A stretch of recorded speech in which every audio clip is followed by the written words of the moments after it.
And we are live. How's everybody doing? My name is Anthony Brian Logan, and you're watching and/or listening to ABL Live. Thank y'all for joining me tonight. You could be almost anywhere in the world, but you're right here with me, live on the show, and I appreciate y'all for that. Thank y'all for joining. We got a whole lot going on all over the internets, all over mainstream media, all over social media. There's a whole lot happening. First and foremost, rest in peace to Colin Powell. Very unfortunate situation. I believe he was 84 years old, passed away of complications from the virus, according to his family. Not according to the mainstream media necessarily. They reported on what his family put out there.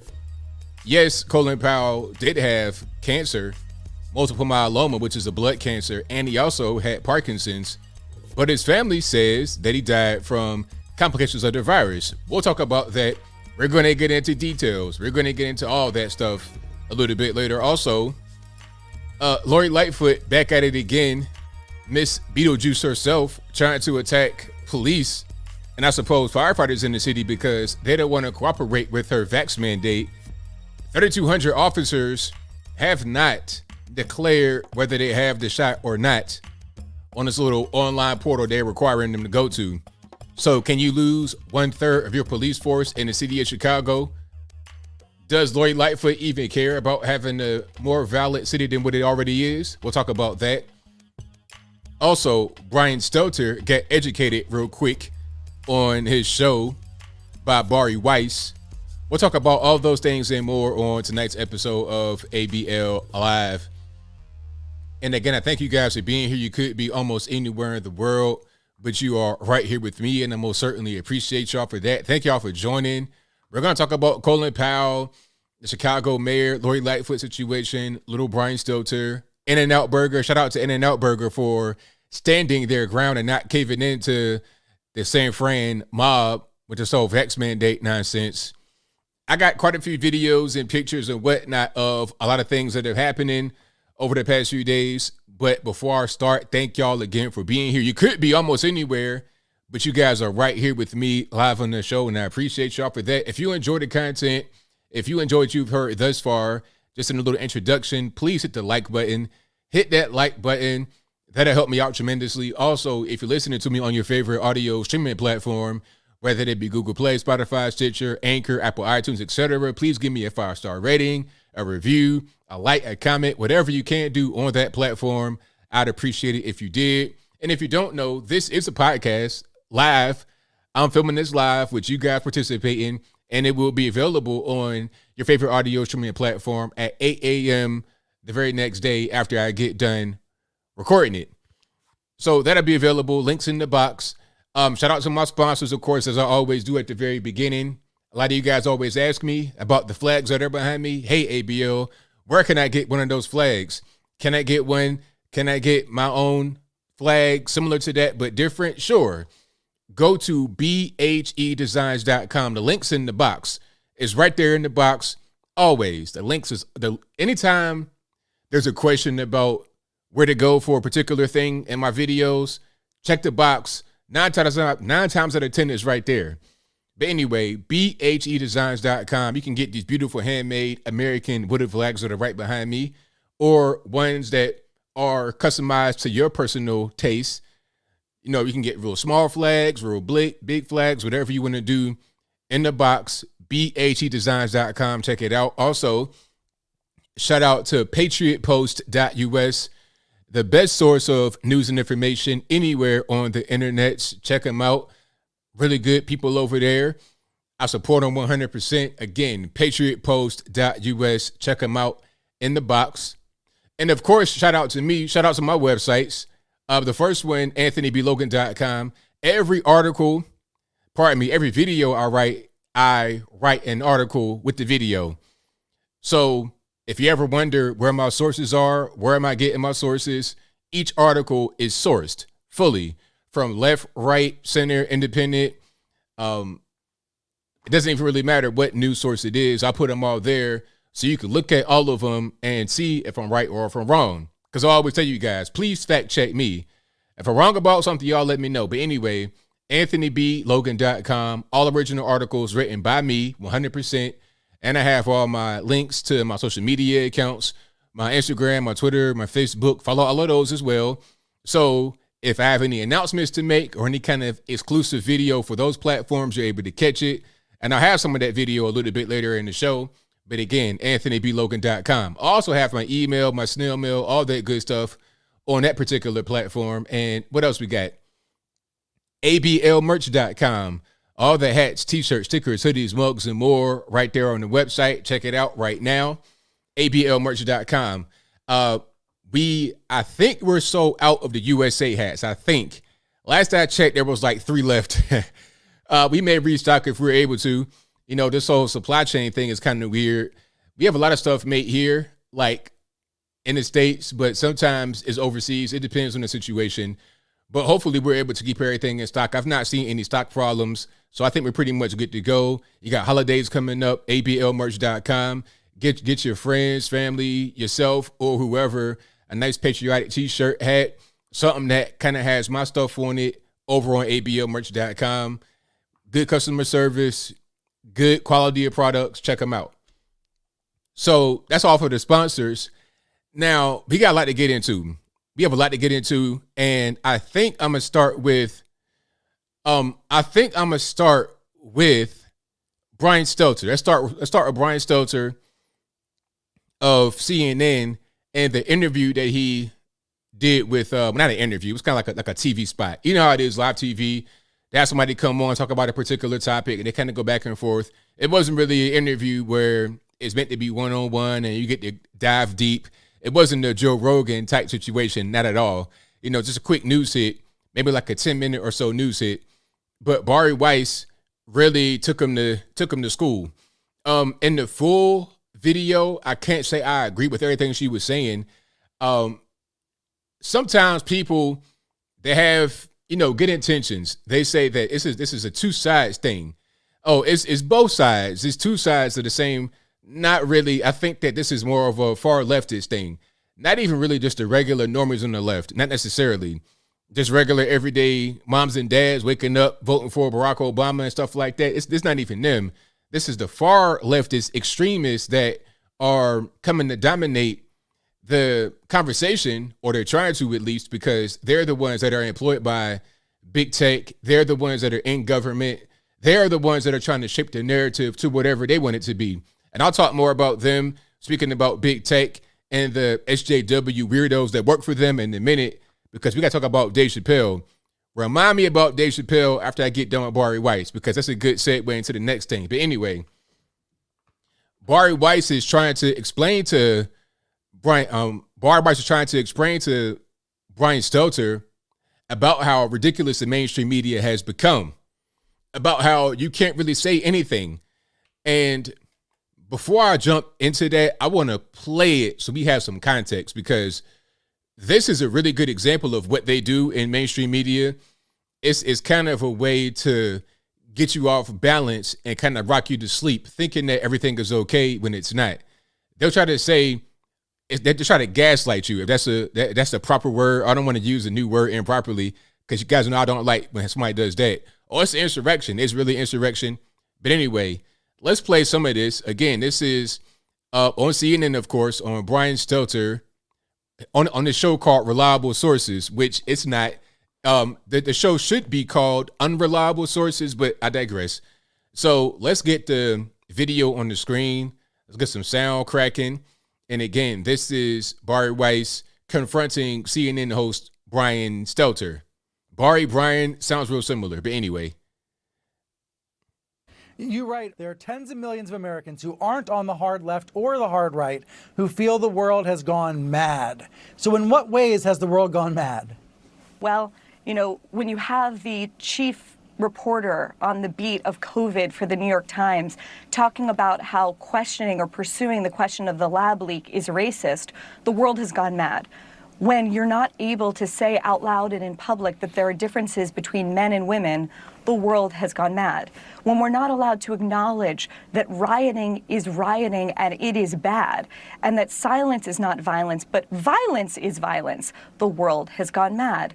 when we're not able to say that Hunter Biden's laptop is a story worth pursuing, the world has gone mad. When, in the name of progress, young school children, as young as kindergarten, are being separated in public schools because of their race, and that is called progress rather than segregation, the world has gone mad.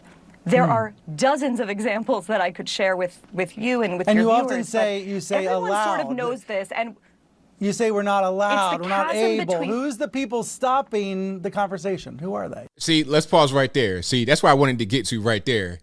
You see all of what she said? That's right. We know that's the actual thing that what she was saying. It's not like we're making this up. It's not tinfoil hat time, okay? This is not tinfoil hat time at all. What she said is correct. Remember when the whole Hunter Biden laptop story broke? Remember that? Remember how you couldn't even post it to Facebook? If you posted the story from New York Times, okay, a real website, reputable website, one of the oldest papers in the world, if you were to post that story, and mind you, this is during the campaign, so it would have hurt the whole situation if it was able to get out. You might have got put in Facebook jail. It was deleted. People said that it was fake. Even on Fox News, they had, what's her name? Kennedy, the so-called reporter. They had Rudy Giuliani on speaking with her, and she was talking about, oh, that laptop came from Eastern Europe. It's a cesspool, all this and that. They were discrediting the man, and Giuliani was like, look, how dare you do that? Do you think that your boss, Rupert Murdoch, would do something like that? That he would allow this story to come out if it were false? He's like, oh, heavens no. Straighten up real quick. But yet and still, they tried to bury the man. They tried to bury the story. Okay, and then as far as men and women, if you want to say that this, like as far as the Olympics, remember the whole weightlifting kerfuffle with the New Zealand person who by the way, won Woman of the Year or Sportswoman of the Year in some university out there, even though they didn't really perform well in the Olympics. But anyway, this person is a man, an XY man, had been living as a man up until like 35 years old, then decided, you know what, I want to be a woman now. Yeah, I've been weightlifting as a man for the past 20 years, but now I want to be a woman to compete with the women. So they went from relative obscurity as a man trying to compete in weightlifting to now they're topping the chart, so to speak. They're coming in first, dominating the women up until they choked during the Olympics and the bright lights hit. They couldn't really perform very well. You understand what I'm saying? But regardless of what's going on, if you were to say, hey, that's a man, they shouldn't be competing with the women, then it'd be a big backlash against you. You would get blacklisted. You would get labeled as a crackpot, as a, tinfoil hat, MAGA supporter, buffoon, moron. You would get painted as that by people like Brian Stelter. So when he says, who are these people? Who are the people that say you can't say certain things? You're able to still say it. That's not being true. That's really being disingenuous. It's called gaslighting. When you're acting like my reality is not my reality. Well, not even my reality. When you're pretending like reality is not reality as I'm speaking it, that's gaslighting. That's what's going on here from little Brian Stelter on the Coming News Network. People that work at networks, frankly, like the one I'm speaking on right now, who try and claim that, it was. You see his face like, oh, I don't believe it. We're talking about it right now. Let's stop playing games, Brian. And by the way, do you know Brian is like 35 years old? I'm 37. He's 35, if I'm not mistaken. Oh, it's kind of a rough life, man, being on the left. It was racist to investigate the lab leak theory. It was, But let's who said just that take at an CNN? example. But I'm just saying that when you say allowed, I just think it's a provocative thing you say. You say we're not allowed to talk about these things, but they're all over the internet. I can Google them. I can find them everywhere. I've heard about every story you mentioned. Course. So I'm just suggesting, of course, people are allowed to cover whatever they want to cover. But you and I both know, and it would be delusional to claim otherwise, that touching your finger to an increasing number of subjects that have been deemed third rail by the mainstream institutions and increasingly by some of the tech companies will lead to reputational damage, perhaps you losing your job, your children sometimes being demonized as well. And so what happens is a kind of internal self-censorship. This is something that I saw over and over again when I was at the New York Times. I'll pause it right there. The rest of that is on my website, anthonyblogan.com. But what she's saying is correct. it's like when they bring them ropes out and then they will harm someone right in front of the whole town. I don't want to get too graphic, but you guys know what I'm talking about. When there's any kind of public humiliation, a public beating or something like that, and everybody sees it, what happens is everyone understands that whatever this person did, you shouldn't do, because you see what the punishment is going to be.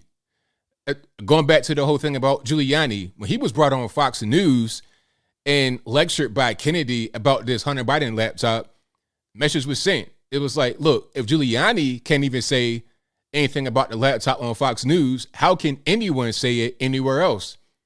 Lest they be cast away as some kind of crackpot, conspiracy theorist, a lunatic, or whatever. And when the mainstream media paints you as that, the reputation stays. It doesn't really go anywhere. It stays with you forever a lot of times. And you got to fight back tooth and nail to be able to get reputation back. And sometimes people don't really succeed from that. It stays with you for a long time. So when Brian Stelter is saying stuff like that, he's not being honest at all. He's playing dumb, but he is not dumb. You're on CNN, been there for a long time. You got your own show on CNN.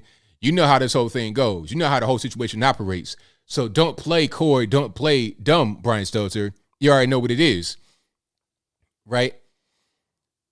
So yeah, shout out to Bari Weiss for keeping it all the way real about how the mainstream media does. Now, I see you, Bob K, MIT. I see you, Bob. This is a great segue into Dave Chappelle because of the media. Again, this is what they do. Now, the people over at Netflix have done their walkout. Now, I did a video at first talking about the special and how the LGBTQ elemental P XYZ got triggered, right?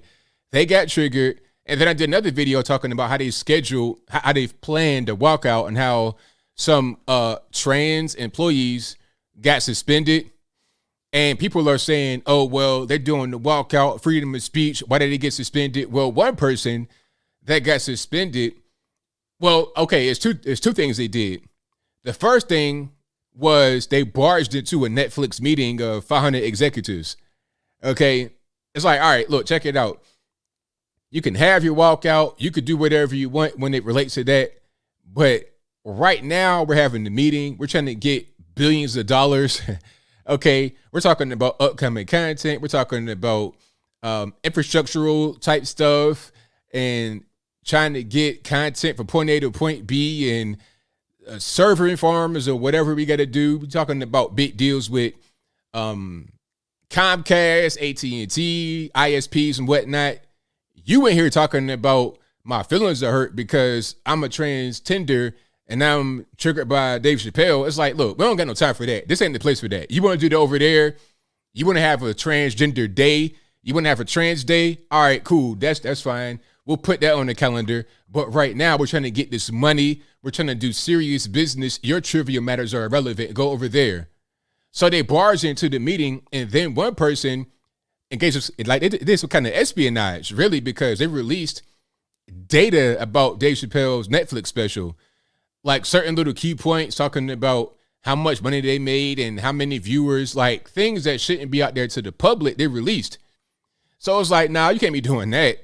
Espionage, like, all right, you say that you're talking about this whole trans issue and whatnot, but are you just shielding your espionage, which could be a criminal offense, under the whole LGBTQ elemental P type thing? Because regardless of what identity you are, I don't care if you identify as tough luck, a bad spirit, a good day, yin and yang signs, a wristwatch, a roach in the ground that got stomped to death. I don't care what you identify as. You're not going to engage in no criminal action. You're going to the penitentiary, big rocks to little rocks. You understand? So, no, they didn't get suspended just for walking out or, you know, the Twitter rant about Dave Chappelle. It wasn't even about that. It's about some halfway espionage and you barging into a meeting where you're not welcome at all. Go over there and do that. So they walked out today, and of course it was violence from their side. Not a whole lot of. I ain't talking about like bringing the guns out, but there was one guy that was out there with his sign, and the sign, it was really, really simple. Matter of fact, I'm gonna show you the sign. I'll put it on the screen right here. This is a tweet from Still Gray, aka Ian Miles Chong, and the Post Millennial originally posted the clip. I'm not sure who recorded it. It wasn't Ian because he doesn't live in the U.S. But let's put it on the screen right quick. Hold on one second. Pardon me for the sound. So the person holding the sign, it's a yellow piece of board, and in black letters, it says, "We like Dave." Now, this sign is being taken by one of the trans allies or general protesters out there outside of Netflix. He's removing the sign from the guy. Now he's breaking the sign. Why are you breaking my sign? Why are you breaking my sign? Don't have free speech rights? Don't have free speech rights with all of you? Oh, look, there's such a fire. He's got a weapon. So, okay, so the guy broke the sign. He had like this wooden stick to hold the sign up, and the poster board or whatever on top that says, "We like Dave." And the guy tore the poster board off the stick. So then when the board came off, all he had was a stick left, and they're saying he has a weapon. It's like, how they one thing about these people, these far leftists, they talk about how much they hate the police and ACAB, all this and that, but they are the first ones to tell on you for anything, they'll snitch immediately. They go from revolutionary to hall monitor instantly, right away. I've seen it with my own two eyes. It'd be on these social media platforms, and you call them a weirdo. They report you over and over. Oh, they're telling you in a minute. The police are right there. They feel safe with the police right there. But they'll be the same ones that say ACAB defund the police. It's the dumbest thing in the world, but you see it all the time. It's a hallmark sign of a far leftist, extremist type person. He's got a weapon. He's got a weapon. He's got a weapon. By the way, that guy in the plaid shirt that had the sign was hilarious. He needs to have his own comedy special. He was funny. Oh, you want me to drop my weapon? Yes. Get in me. There's my weapon. So you hear the trans type of voice, the kind of raspy, but at the same time feminine. Like, yes, please leave. It's like, I need you to work on that voice. We need to get a voice coach for the transgender community. And I'm being serious, because Bruce Jenner, Caitlyn Jenner, pardon me, that voice, it's not convincing. If you're going to do the whole situation, it's her. I'm Bruce Jenner, and you guys are doing a great job over at Netflix. That ain't going to cut it. That voice is not really going to get her done. Be more convinced, have a more feminine, soft voice, right? That obvious male voice is not the wave. So if you can't see it, the guy that had the sign is trying to talk to the crowd, and one person is like kind of chest bumping them to keep them away. I don't know what this person's gender is, so I'm not even going to try to assume it. I'm so confused. I don't know what the pronouns and genders are. I'm seeing these TikTok videos where they're talking about, hey, I'm gonna tell you about my brand new pronouns. I created brand new pronouns. I'm gonna tell you what they are right now in this TikTok video. I feel like I've heard about 1,785 different pronouns in 1 week on TikTok videos that I see on Twitter. But anyway.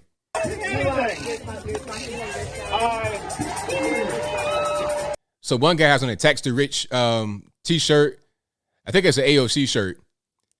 The funniest thing in the world, because, you're buying these t-shirts, helping her to raise campaign money, engaging in capitalism to make her more money, to make her richer than what she already is. But you're talking about tax the rich.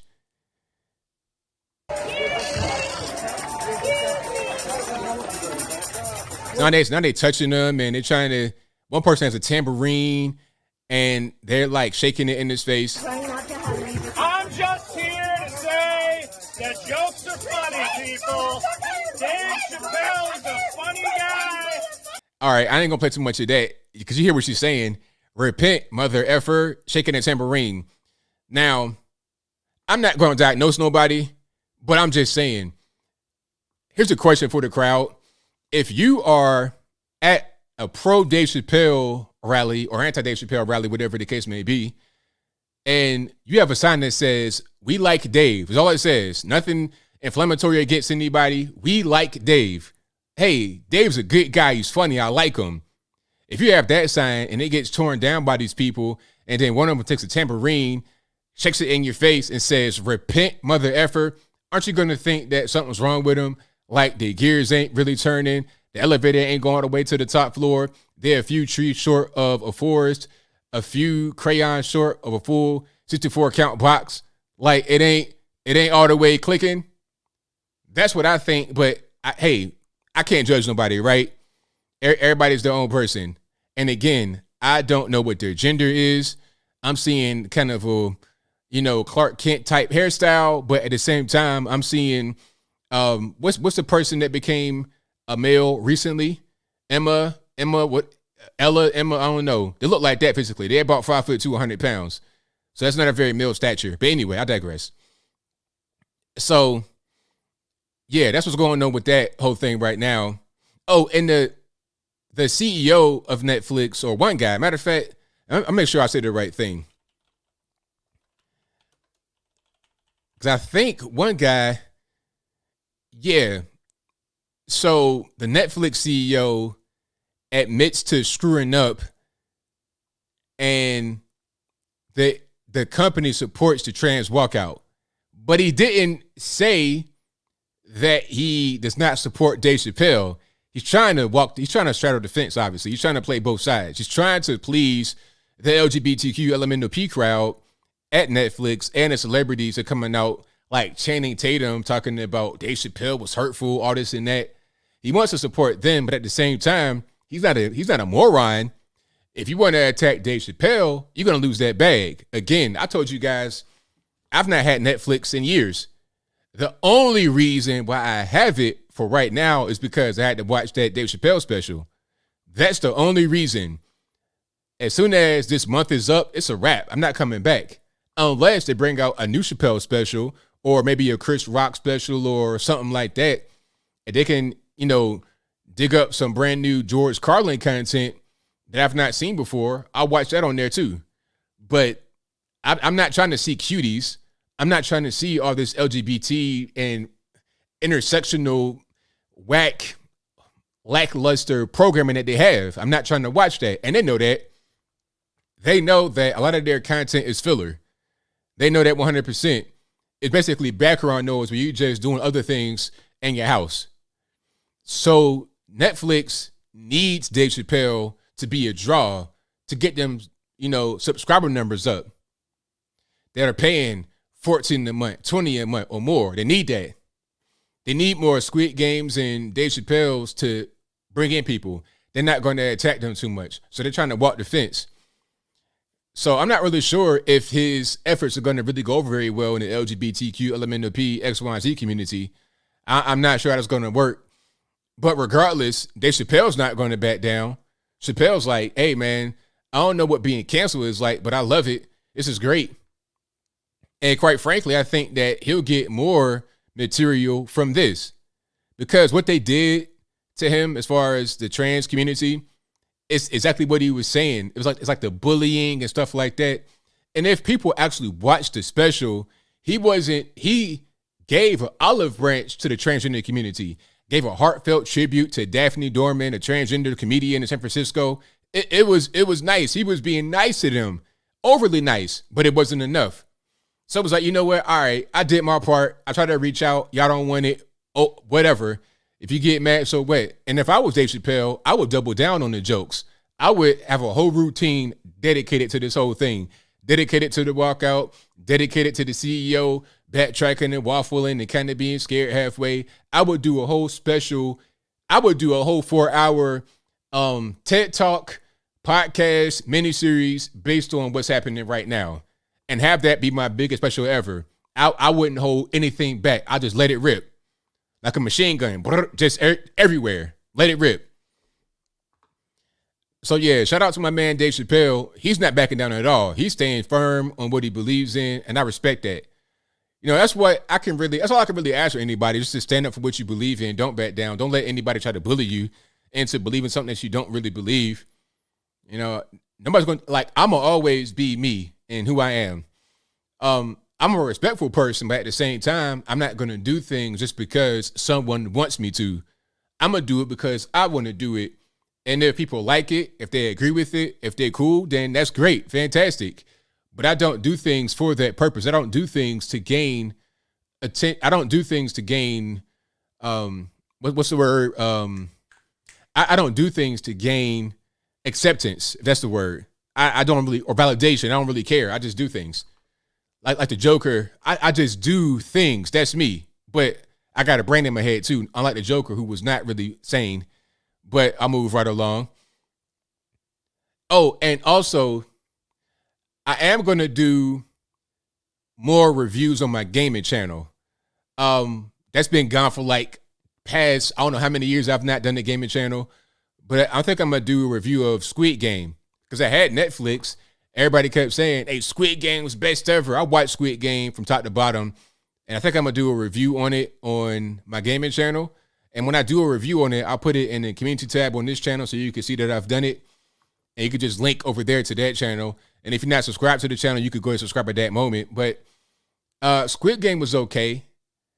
It was not all of what the media, it was not all of what it's portrayed as on social media. Put it to you like that. All these memes and whatnot are cool, but I think the memes and the stories behind it on the internet are better than the show itself. Although the show was not bad, it just wasn't all of that.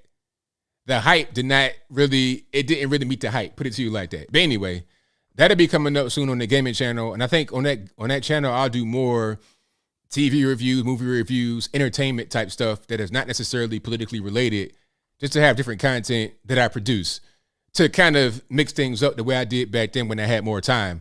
Now, how am I going to do it? I don't know. I got to find time somewhere, carve it out, and make it happen and get her done. All right. So yeah, I won't do any spoilers.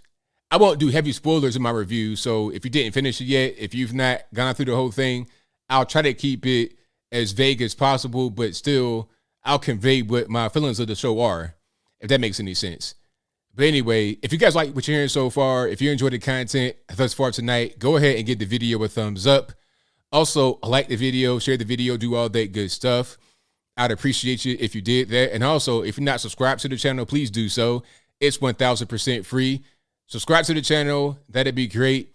Let's get to 900,000 sooner than later. And then we get to 1 million. All right. And what else we got going on? There's a whole lot happening. Shout out to In-N-Out Burger. In-N-Out Burger, I've not been to because it's like in California, and I think there's some in Texas. So I've been to Texas and California before, but not a lot. I don't live over there, obviously. I'm on the East, so I've not been to an In-N-Out Burger. I think I saw an In-N-Out Burger when I was in LA, and I was going to go there, but it was raining when I went, so it was like, I ain't really trying to go over there in the rain during this pandemic when it's probably low staffed anyway, and you got to have a mask and all that. So I was just like, nah. But I do plan on going to an In-N-Out Burger soon just because I don't even care if the food is good or not. And I heard that it is good. But I don't even care if the food is good or not. I want to go to support them just because I want to support. Now, if you don't know what's going on, the In-N-Out Burger, they have a location in San Francisco. Just one spot in San Fran. I'm not sure where it's at. I think they said Fisherman's Wharf. I don't know. Anyway, they have one location over there, and San Fran has a vax mandate. Not a mask mandate. They have that too, if I'm not mistaken. But they have a vax mandate. So if you want to go into a restaurant and sit down and eat, you got to show your vax card or a vax passport. How did they do it over there in San Fran? If anybody's in California, in San Fran, how did they really do that? Is it like one of those little apps? Are they going to put a QR code on your forehead and scan it? Is it like Google Pay or whatever at the little thing at the register? You could just hover your card over it. Is it like that? How does it really work in San Fran and California in general? As I said before, it's going to get to the point where it just scan you like a head of tomatoes, a head of lettuce, and just scan you. Boop. Okay, you cool. Go ahead. You got the vax. And every time they update you, as far as having the booster, taking pills every day, they'll update your QR code and it'll just shift on your head. They probably put like a little monitor right there in your forehead and it'll change whenever it needed to change. But anyway, I'm not sure how they do it, but there is a vax mandate in San Francisco. But In-N-Out Burger was not complying with the vax mandate, meaning they weren't checking everybody to see if they had the vax or not. Because in order to go to a place and enter, you would have to have someone at the door, I suppose, checking your status. And they weren't doing it. There was a sign outside that said what the regulations were for San Francisco, meaning you got to have the vax or the mask or whatever, but nobody was enforcing it. So what happened was there was a complaint. And this is what happens in places like this. A lot of these really liberal places, the people that live there want this stuff. Okay. And I don't, for the life of me, understand why they want this. I think a lot of people got money out there, the tech people that got money, and they don't understand the way regular normies live, or maybe they don't really care. They got money, so they could just do whatever they want. They feel like they're important. Put your mask on when you're around me, peasant. I think they don't really want to wear a mask or have the vax, but they feel like you're a dirty person, so you need to wear it. Although they'll let the dope fiends doo-doo on the ground, and that's fine. That's totally fine. But you, regular guy, you got to get the vax and the mask and all that to go into an In-N-Out Burger.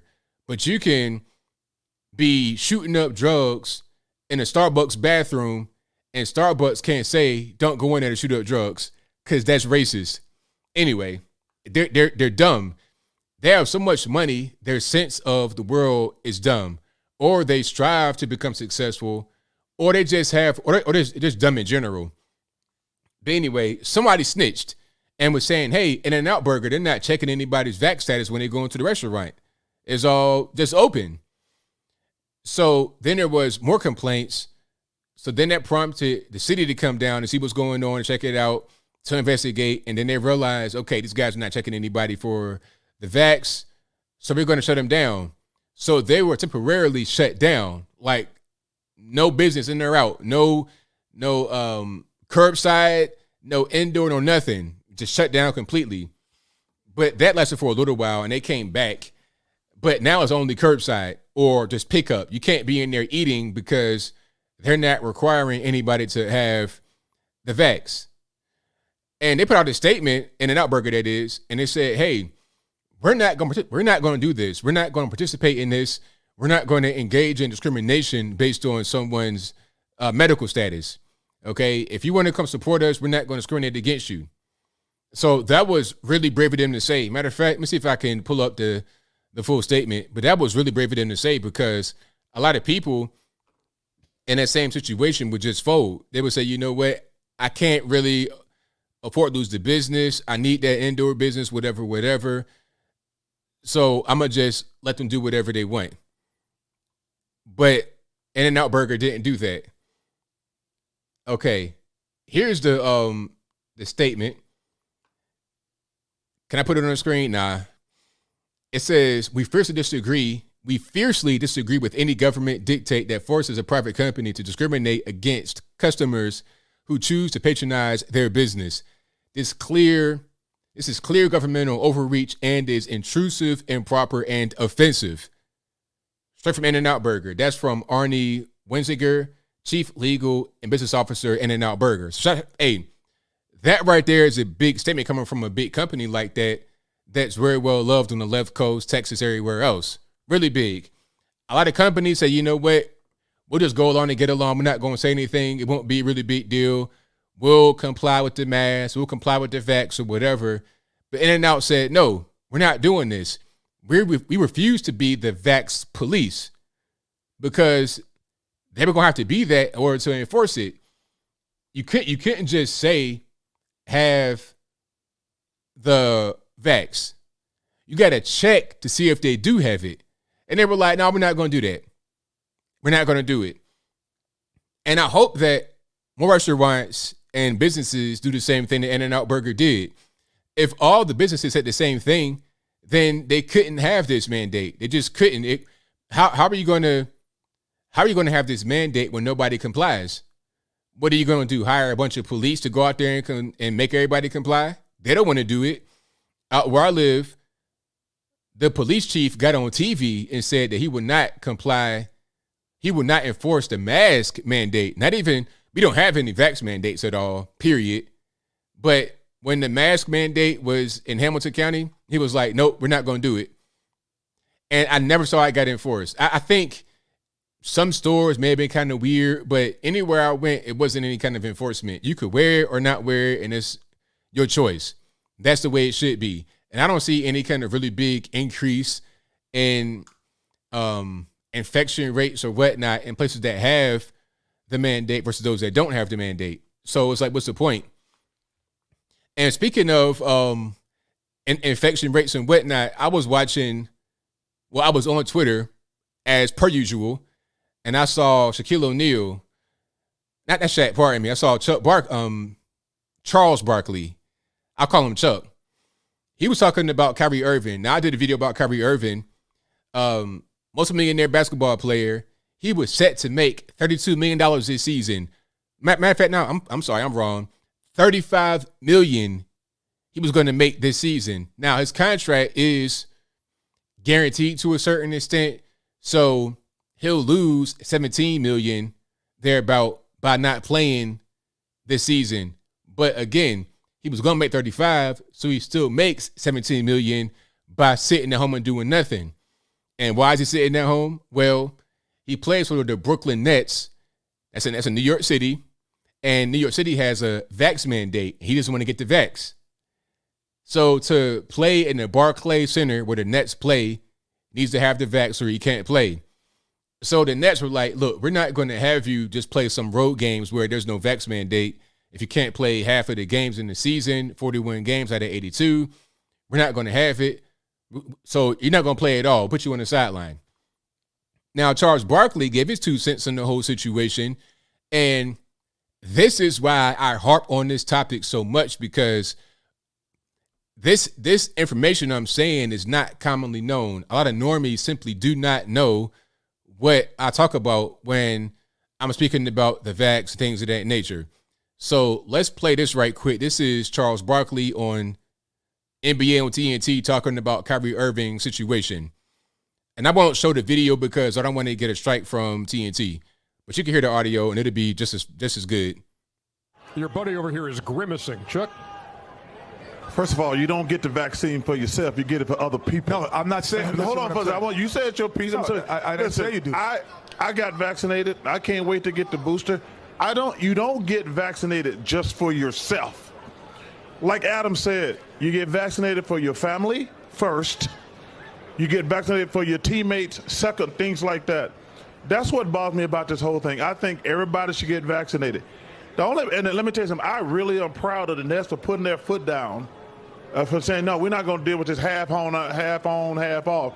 The only thing that bugged me, he's still going to make $17 million sitting at home. I wish they could find a way.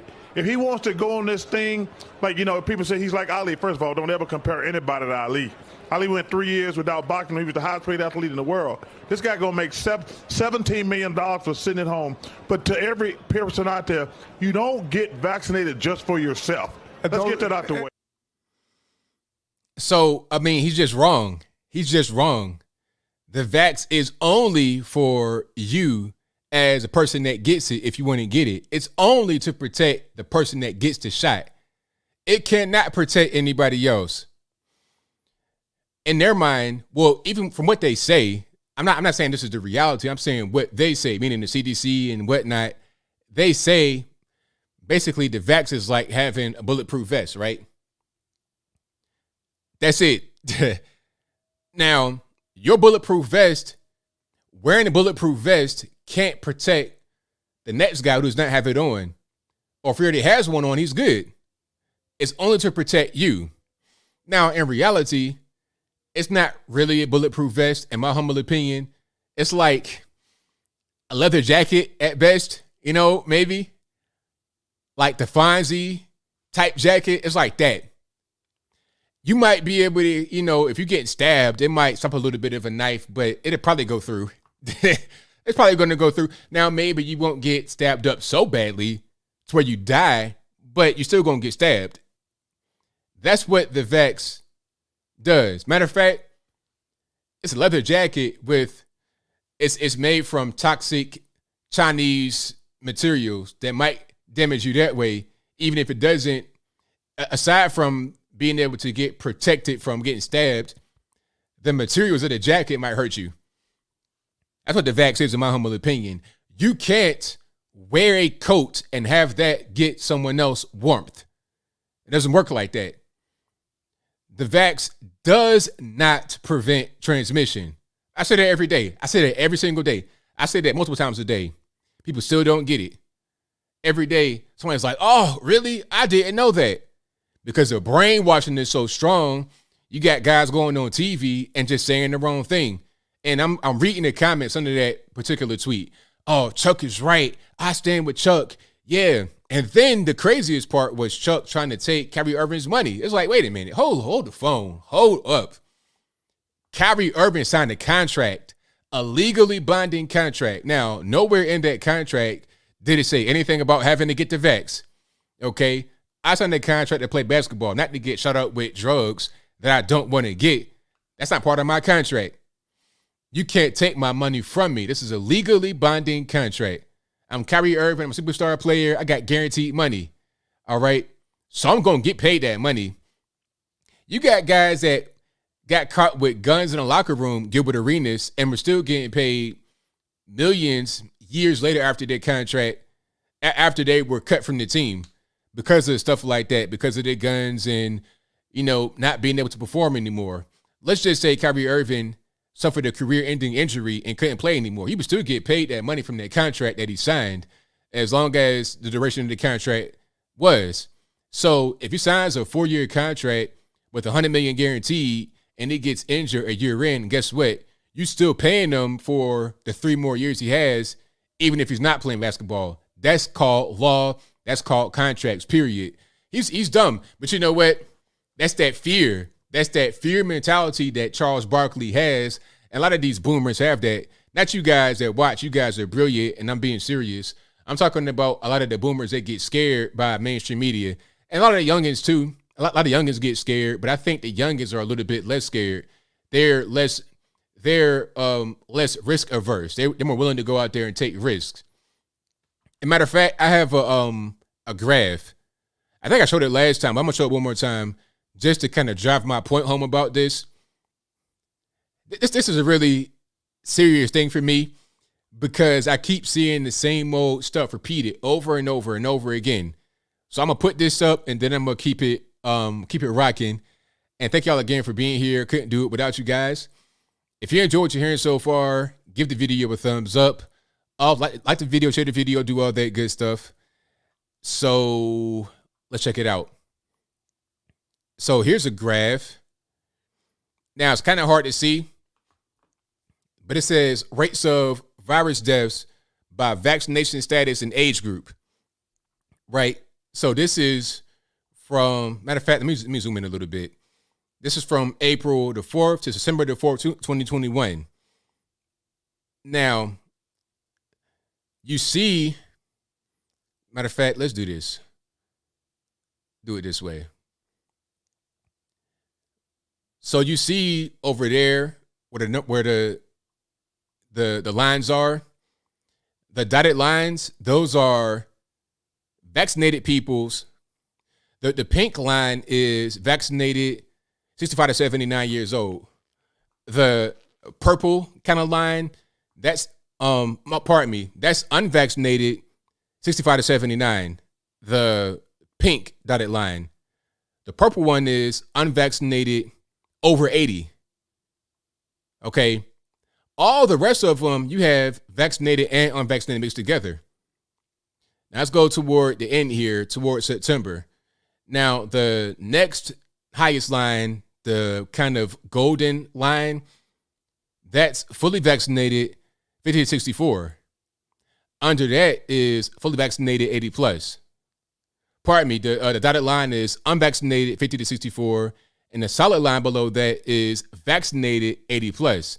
So if you are unvaccinated 50 to 64, you have a higher chance of living from this than a vaccinated person over the age of 80. The next highest line, this dotted line, is unvaccinated 30 to 49. And that's right next to the fully vaccinated 65 to 79. It's right there. And all the other lines are all the other age groups. It's like right close to each other. So basically, the moral of the story is, if you're not almost 80 years old, if you're not a senior citizen and unvaccinated, as a senior citizen, you don't even worry about it. If you are below 50, it doesn't matter if you have the shot or not. You have the same rate of survival. That's just what it is. It says it right here in the source for this is cdc.gov.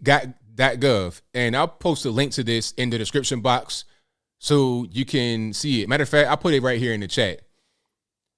I'll put it right here in the chat and you can see it. Again, don't take my word for it. I know nothing. I'm just a guy just talking. I'll put it right here in the chat box so you guys can see what's going on.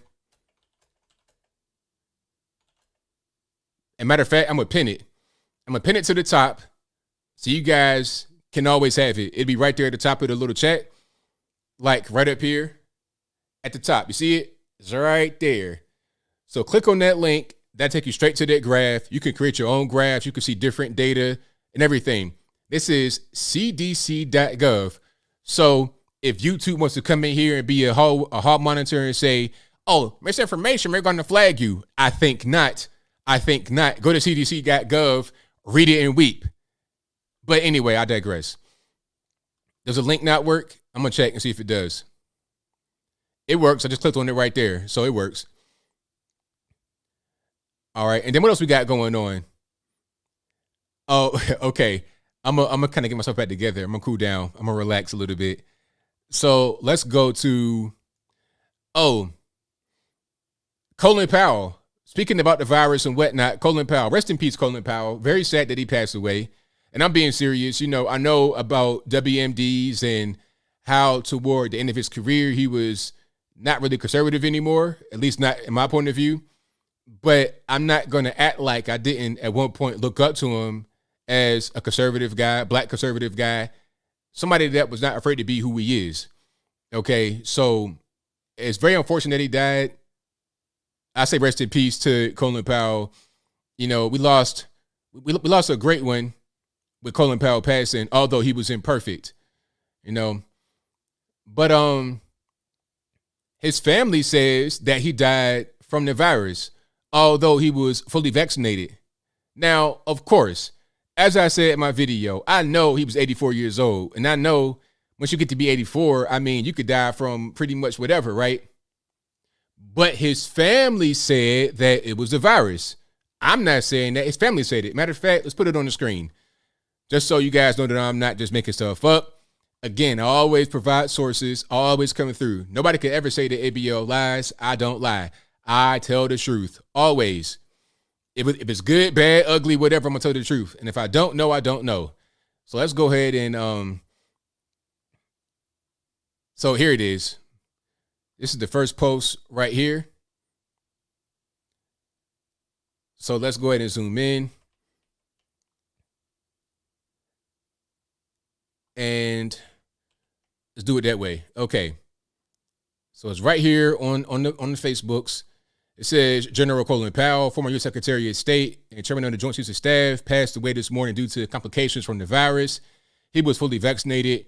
We want to thank the medical staff at Walter Reed National Medical Center for their caring treatment. We have lost a remarkable and loving husband, father, grandfather, and a great American, the Powell family. And Facebook, not reading the room, put one of these warnings right here for the virus to get quote unquote accurate information. But whatever, we'll just ignore that for now. The Powell family, they said that. This is not me. This is the Powell family on his Facebook page. Blue check right there. Verified badge. So again, it's not, I ain't making this up at all. Now, why would they not say that he also had cancer, multiple myeloma, which is a blood cancer, and he also had Parkinson's? Why would they just say that he died from the virus? Maybe that's what happened, although he was fully vaxxed. But I was told from Joe Biden told me that you wouldn't even get this if you had the vax. But now, not only can you get it, you can die. I was told that wouldn't happen. And I see plenty of guys on the internets when they're told that you can still catch this and die potentially, they're like, what? I was told I'd be straight. I'm immune. No. Not at all. And now they're trying to say that he didn't have a booster shot. So if you're fully vaxxed and you don't have a booster, are you fully vaxxed anymore? If you are a young person and you're like 1,000 pounds, do you need a booster? Who needs a booster? Can anyone say they're fully vaxxed? Does your vax status depend upon your health level? I'll talk about that a little bit later. But anyway, I think the family wanted us to know that he was vaxxed and still died from I think they wanted us to know that because they would have said something about the cancer and whatnot. The media are trying to talk about cancer and Parkinson's and things of that nature, or they're trying to ignore it, really. When Colin Powell first died, it was big news. It was spoken about a lot, but now not so much. I don't really see it on the news anymore. Now, I got to talk about Herman Cain. That's the elephant in the room right there, Herman Cain. Herman Cain, rest in peace as well. I don't want it to be political. I want these men to rest in peace, but it has to be political because that's what it is right now. They made Herman Cain's death political right away because Herman Cain was pictured at a Trump rally with no mask on. And then shortly afterward, he wound up catching the virus and dying. I think the Trump rally was in June or July. It might have been like right around June 19th, Juneteenth. So right around then, and then early August 2020, he died in Atlanta in the hospital. So because of that one picture of Herman Cain at the Trump rally with no mask on, they said, oh, he caught the virus at the Trump rally. Meanwhile, he could have had that virus before the Trump rally. He could have caught it at the Trump rally. He could have caught it at the airport. He could have caught it in Atlanta. You could have caught it anywhere. If you fly into Atlanta, that's an international airport. Hartsfield-Jackson, that's a really big airport. You could have got that from anybody. It could have been a guy from Italy that you were on a trolley with, and he could have gave it to you. When I went to Atlanta right around that time, there was this family leaving Greece. Like they just left Greece because everything was kind of going crazy over there, and they had to escape all that, the shutdowns and lockdowns. So if you see me in the picture at a Trump rally with no mask on, why somebody got it right there? It's because there was already hatred toward Trump. Then it was the whole big thing about, oh, well, he got what he had coming to him. It's his fault. Trump killed him, all this, that, and the third. They want to say that Herman Cain also had cancer, which he did. Now, I'm not sure if he was in remission or whatever, but he had cancer before he had the virus, the same as Colin Powell. They'll say Colin Powell had cancer. They'll say Colin Powell had Parkinson's, but they won't say Herman Cain had cancer before he died of the virus. They're both black men. They're both conservative. What's the difference between Herman Cain and Colin Powell? Anybody want to guess the difference? First of all, Herman Cain was not establishment. Herman Cain was an outside guy. He was a business guy. He was not really in D.C. like that. He was, but he wasn't. Okay? He was never an elected official, as far as I'm mistaken. He was always just a business guy. Colin Powell was in the establishment. He was in the GOP pretty deep. He was, that guy for a very long time in D.C.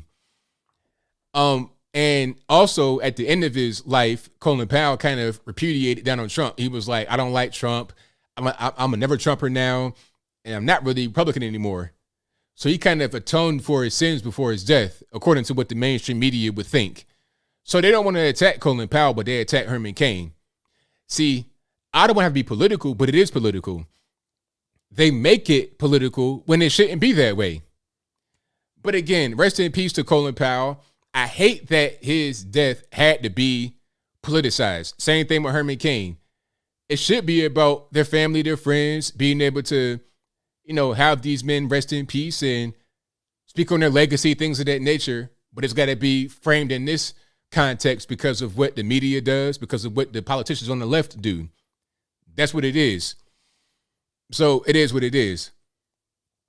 But it kind of goes to prove my point about how ridiculously biased the media are and how the politicos are. And speaking of bias, didn't I tell you guys before about how a lot of these mainstream media networks and legacy newspapers, whatever, they rely upon ad revenue to stay afloat. And maybe they're friendly to, I don't know, Moderna, Johnson & Johnson, Pfizer, because they're getting paid to do so, because there's big pharma money all in TV. Big pharma advertises with these networks, and without that big pharma money, they probably couldn't stay afloat. Now, I put a video on my Instagram, again, Instagram.com/Anthony B. Logan. That is ANTHONY, the letter B, LOGAN. I'm going to play this right here, and you're going to see how deep they are in the pockets of mainstream media. Speaking about big pharma. Let's put it on the screen right quick, and let's get rocking and rolling.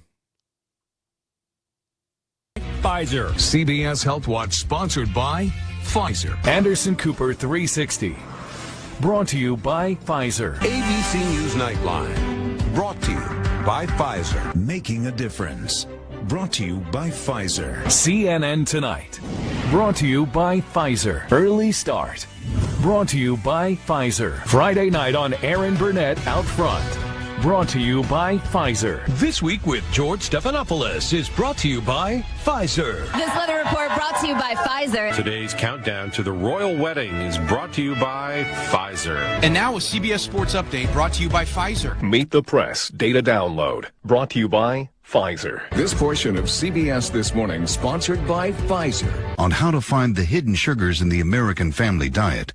Sponsored by Pfizer. So, I mean, at a certain point, if Pfizer is dominating ad spends on CBS, NBC, ABC, everywhere, and then they magically get the first, the preferred shot, they get their boosters approved immediately before anybody else and all that. Is it a surprise? Are you surprised that happens? Hey, is money being exchanged? You know, hey, you guys are doing X, Y, and Z. Well, check it out. We'll promote you. Just help us. Spend some ad money with us. We'll promote you, and it's all good. We'll give you favorable coverage. We won't cover anybody that died from side effects. Matter of fact, we'll run a defensive campaign against it. We'll go on offense to be defensive against you. We'll say that anybody that says anything like that, they are racist. They are a tinfoil hat wearer. They're a redneck, toothless Trump supporter, meth smoking person. We'll call them that to support you guys because you guys scratch our back. That's how it goes. 100%. And matter of fact, hold on.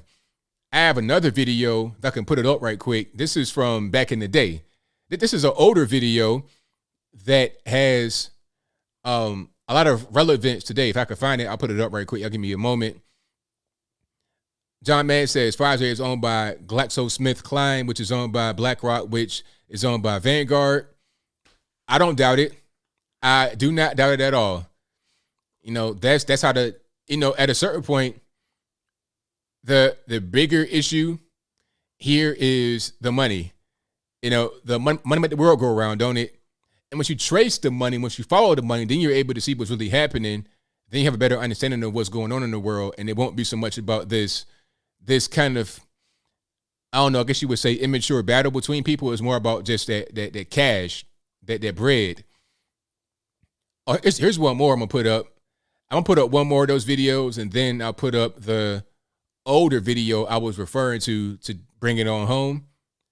And again, you guys are the best audience anywhere on the internet. Please give the video a thumbs up if you have not done so already.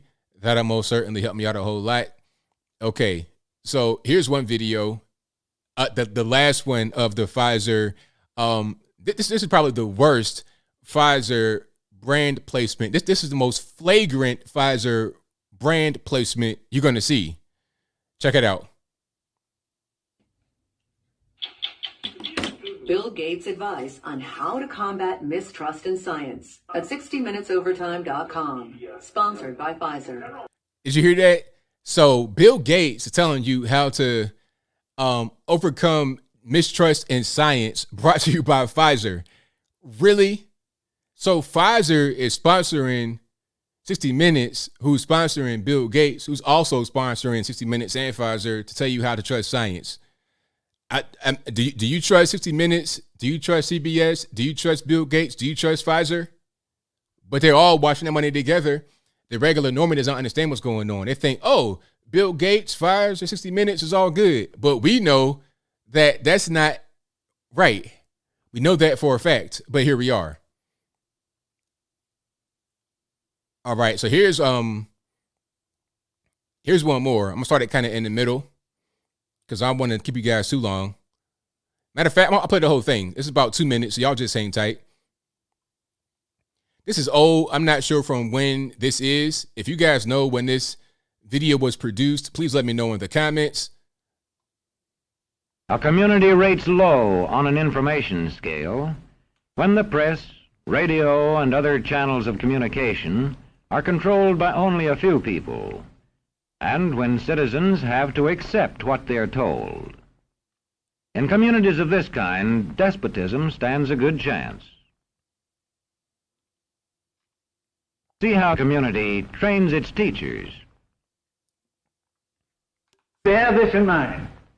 Young people cannot be trusted to form their own opinions. This business about open-mindedness is nonsense. It's a waste of time trying to teach students who think for themselves. Let's pause right there.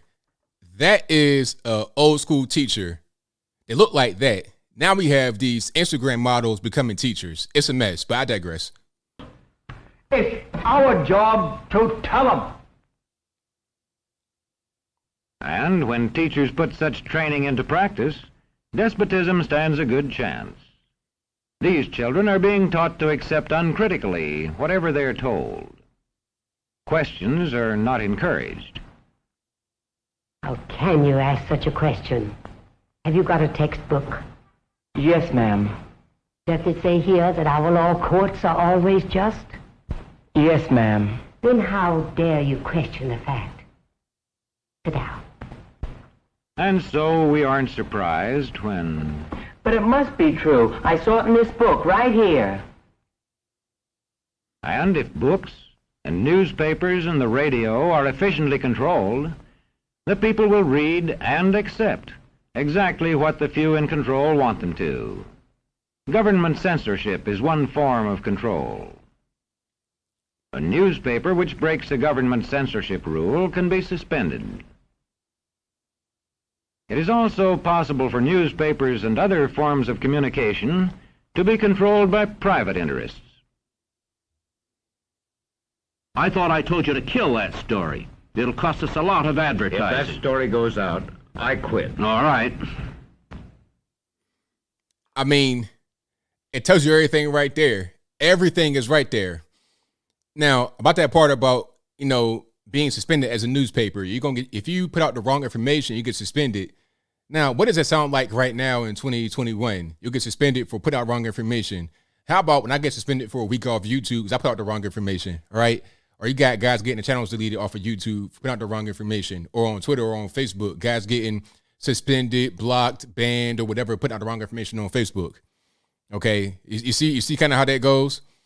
So we understand kind of what's happening. It's the same old story. It's been going on for a long time, just in different. It's just differently manifested, if that's a correct way to say that. All right. So that's kind of what's happening. Is that CNN? I have no idea. That's what it sounds like, don't it? I'm not sure when that was recorded or what, but it's spot on. But the difference is now these teachers are, that lady, that's like an old school teacher. That's how they would look back in the day. But now you get these Instagram models. It's not the same at all. Not in the least bit. Thank you for tea. All righty. Got tea on deck. All right. So did I get everything I wanted to get? Oh, Chicago mayor. Now, you know what? I'll speak on the Chicago mayor briefly. Not too long, but briefly. I'll speak about the Chicago mayor. Now, Chicago Mayor Lori Lightfoot is really upset that the police out there, well, a lot of them don't want to cooperate with the vaccine mandate. You have to go on this portal to declare your vax status in Chicago. Now, 3,200 officers, which is 1/3 of the force out there, have not done it, and they're not going to do it. word from the FOP is that they're holding the line. So they're refusing to cooperate with the mandate. Now, I think what'll happen is if they don't cooperate with this mandate, they're going to get put on unpaid leave or paid leave or something like that. They won't be out there in the street. But they are simply not going to cooperate. So now it's like a game of chicken, really. They're not going to. So what is she going to do if they don't budge? She's got to do something because you still have to be able to protect the streets, right? I would suppose. Or maybe you don't really care about protecting the streets. Maybe it's more about control, things of that nature, and not really about trying to, protect and serve from the point of view of the mayor, not from the point of view of the police. So I think what's going to end up happening is she's going to have to back down. But for now, she's saying that the officers are going to get put on leave or they're not going to get paid or whatever. And one thing I heard was it was on the news out there in Chicago. I was watching their news. I was watching it live. And then one guy was talking about more officers have died from the virus than have died from gunshots. Now, that's very dishonest to say it that way. A normie may take that and accept it, but let's talk about how officers die. First of all, you could die while being an active police officer from a variety of ways. It doesn't have to be from violence. You could die from a car accident. You could die from a heart attack, some kind of organ failure. It could be anything that happens. How do you really know? Like, I'll put it to you like this. Firefighters are also required to get the shot in Chicago. Now, what I know about firefighters is that 45% of active firefighters, meaning you are currently employed as a firefighter, maybe you don't die on the job necessarily, but you are employed as a firefighter. You could be home, away, vacation, whatever. 45% of active firefighters die from heart attacks, from cardiac episodes, right? 45%. Now, she could say, or they could say, that more firefighters die from the virus than die from fire, but firefighters don't often die in fires. It's not that common. Yes, it does happen that you may die in the fire, but that's not very common. You got all your gear on. A lot of guys don't even go into a building. They're going to surroundings round. So that's not very common. So to say that is disingenuous. The same thing about officers dying of gunshot wounds from on the street. That's not common either necessarily. It happens. Of course, it does happen. It happens too much, but is it common as far as cause of death for a police officer? No, it's not. You're going to have more guys, I would presume, that die from heart attacks, car accidents, car wrecks, things of that nature, not from gunshots. So to say that you have more guys that die from the virus and die from gunshots is just a silly thing to do. You're just trying to convince people to go out there and get this shot, but they're not doing it. They're just not going to do it. And then my question is, okay, what if somebody does take the shot because you made them do it, and then they have an adverse reaction and kick the bucket as a result of that? Are you going to do anything for them? Is it going to be kind of recourse? Is it going to be a fund for his family or what? What's going to happen as a result of that? I mean, I'm trying to figure it out for myself. I just want to know. That's all I want to know what's going to happen with that. But anyway, it's going to be federal police. You think they're going to put the federales in Chicago and replace the normal police? You see, then what's going to happen is the people in the street are going to be upset. You may have civil unrest, right? Oh, you putting the feds out here, blah, blah, blah. Well, hey, what you asked for, you got to understand, people got to understand steps. Like, you can't just do things and don't think about what the consequences is going to be. You can think about what's going to happen, 4 steps down the line, 10 steps down the line. You got to think about what's going to happen in the future. And rather than just thinking about what's going to happen right now, think about your future. Don't just do things with no foresight. You see what I'm saying? So it could be a situation where they have the federales come in and replace the police out there in Chicago. But I don't think Chicago citizens want that, but maybe they do. Just maybe. But I think that ultimately a lot of these cities are going to back down. I think they backed down somewhere. I forget where that was. Or when they were talking about suspending people without pay, they backed down from that. I think they'll back down here.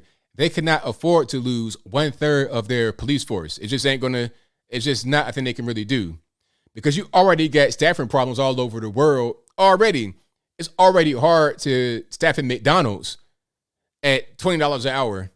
So how are you gonna bring in 3,000 more officers to shore up that loss and CPD? And there was probably already a shortage because of all this free money floating around, all this monopoly money. Did you guys see that post I put up on my community tab? I put it up right quick because you haven't seen it. Somebody had $20,000 in food stamps on their EBT card. One person, $20,000 plus dollars. Matter of fact, I'm gonna put it up right quick. If you haven't seen it on my community tab, I'll put it up right here. So let's check this out. Hold on. So do you see this? Okay, let's put it on the screen here. This person, probably Mexico, not Mexico, California Mexican, Tex Mexican, they have $20,000 on their EBT card. With that kind of money flowing around, why work? Why work? You get probably Section 8, which means you pay next to zero in rent because the government pays for it. You get endless amounts of food stamps. You have a video game glitch worth of food stamps. And some say, oh, that's fake ABL. That ain't right. Please, I've seen numbers close to that. I've seen $3 grand, $5 grand, $10 grand in food stamps on one card. And also with your EBT card, maybe I'm wrong, but you also get all your benefits on that card. So aside from food stamps, you also have child support sometimes. You have WIC, a lot of other benefits go on that same card. You can just swiping. So when you see people's carts on the first of the month in Walmart, Target, Food Line, wherever you go to get your food, when you see them carts filled to the brim with the most ridiculous nonsense ever, I'm talking about everything's frozen, no fresh produce, filled to the top, candy, and the person pushing the cart is 800 pounds. A baby grand piano walking in the store, pushing the cart full of junk. And you're like, well, do they play basketball for a living? What do they do for a living to get all that money? They got food stamps. What's the point in working? My point is, as I digress, the point is, how are you going to get more officers? How are you going to replace 3,000 police officers when you couldn't even get guys to go to the force to begin with, when you were already short and you get all this fake money out here floating around? Why be an officer? I don't want to get the jab either. I don't want to have my life on the line either. I know it's a shortage and I might be putting my life in danger and I got to get the jab. That's not very enticing, and it pays not all that for what? How about I just be a bum, sit on my hind parts, and shovel all kind of food in my mouth too, like the food stamp lady does? But I digress. I'm getting triggered. You know, because every time I go in the store, like back in the day when I was broke and had no money, I would have $20 US for the whole week to eat food. I'm in the store. I got chicken breast, I got rice, and I got beans. That's it. And water from the faucet. That's all I got. Meanwhile, you'll see this person, it looks like they're about 1,000 pounds, a whole metric ton or whatever the case may be, with a cart completely full with junk. And you know when they eat that, it'll make them that much bigger and more unhealthy, but it don't matter. And speaking about that, before I continue to the super chats, I got to talk about this. People that support the vax mandates don't want to support weight mandates because Charles Barkley is a little round. He's a little rotund. Okay, he's a little rotund. So somebody may say, you know what? All right, get the vax and also get below 20% body fat. Get below 15% body fat.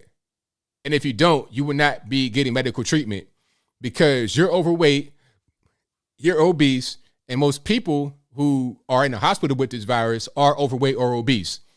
So don't clog up the ICU because you're big and all this and that and you got the virus, lose weight. Then what would he say? That's not fair. That's not right. Oh, okay. It's not fair. It's not right when it affects you, but when it impacts someone else, it's fine. Where is the empathy at? But I digress. I digress. Super chats on deck, and then I'm going to get to the calls. The number to call is 434-658-1220. Give me a little bit of time on that. I'm going to get straight to it once I get done with the supers. So give me about 10 to 15. We'll get straight on in it. And again, thank y'all for watching. Shout out to all the truckers and everybody, whether you on the road, like long hauling, doing city deliveries. Shout out to everybody.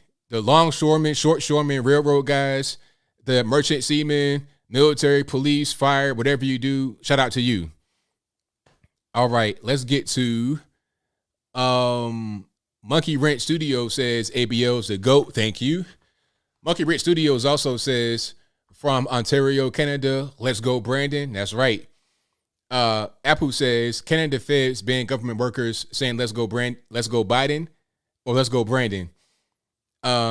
Apple also says, RIP Colin Powell, awesome video, ABL, very excellently presented. I love Trump, but disappointed in his comments about Colin Powell. Trump can be more sympathetic or diplomatic. Yeah, I wouldn't have said what Trump said. I don't think that Trump was really wrong in what he said, but I wouldn't have said it.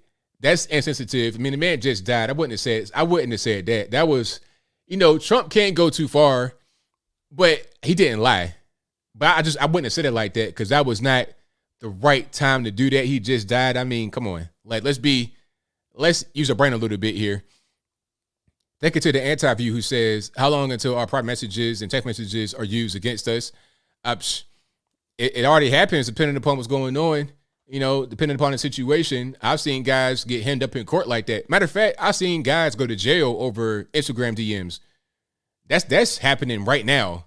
Your phone is evidence. Apu says, God bless January 6th, MAGA patriots held in solitary confinement in DC jail. Like Troy Smocks, Black veteran and Christian. Please visit Patriot Freedom Project. Thank you. Thank you to LP who says, hey, ABL, you should make a t-shirt that says, take this jab and shove it. US, that's a shirt that I've been looking for. I may do that. Atlas Spoke says, Attila, like any bully and many animals, feels confident only when he smells fear in his opponents. And it is not fear that thinkers project when they fight for the freedom of the mind. Ayn Rand. Apple says defund the FBI. Didn't stop Florida school shooter. They didn't. Shout out to my main man Jericho Green in the building. Jericho Green says, very childish behavior. Money is all that matters. Suspend them all 100%. Right on. Thank you to Samuel Robinson who says, appreciate you.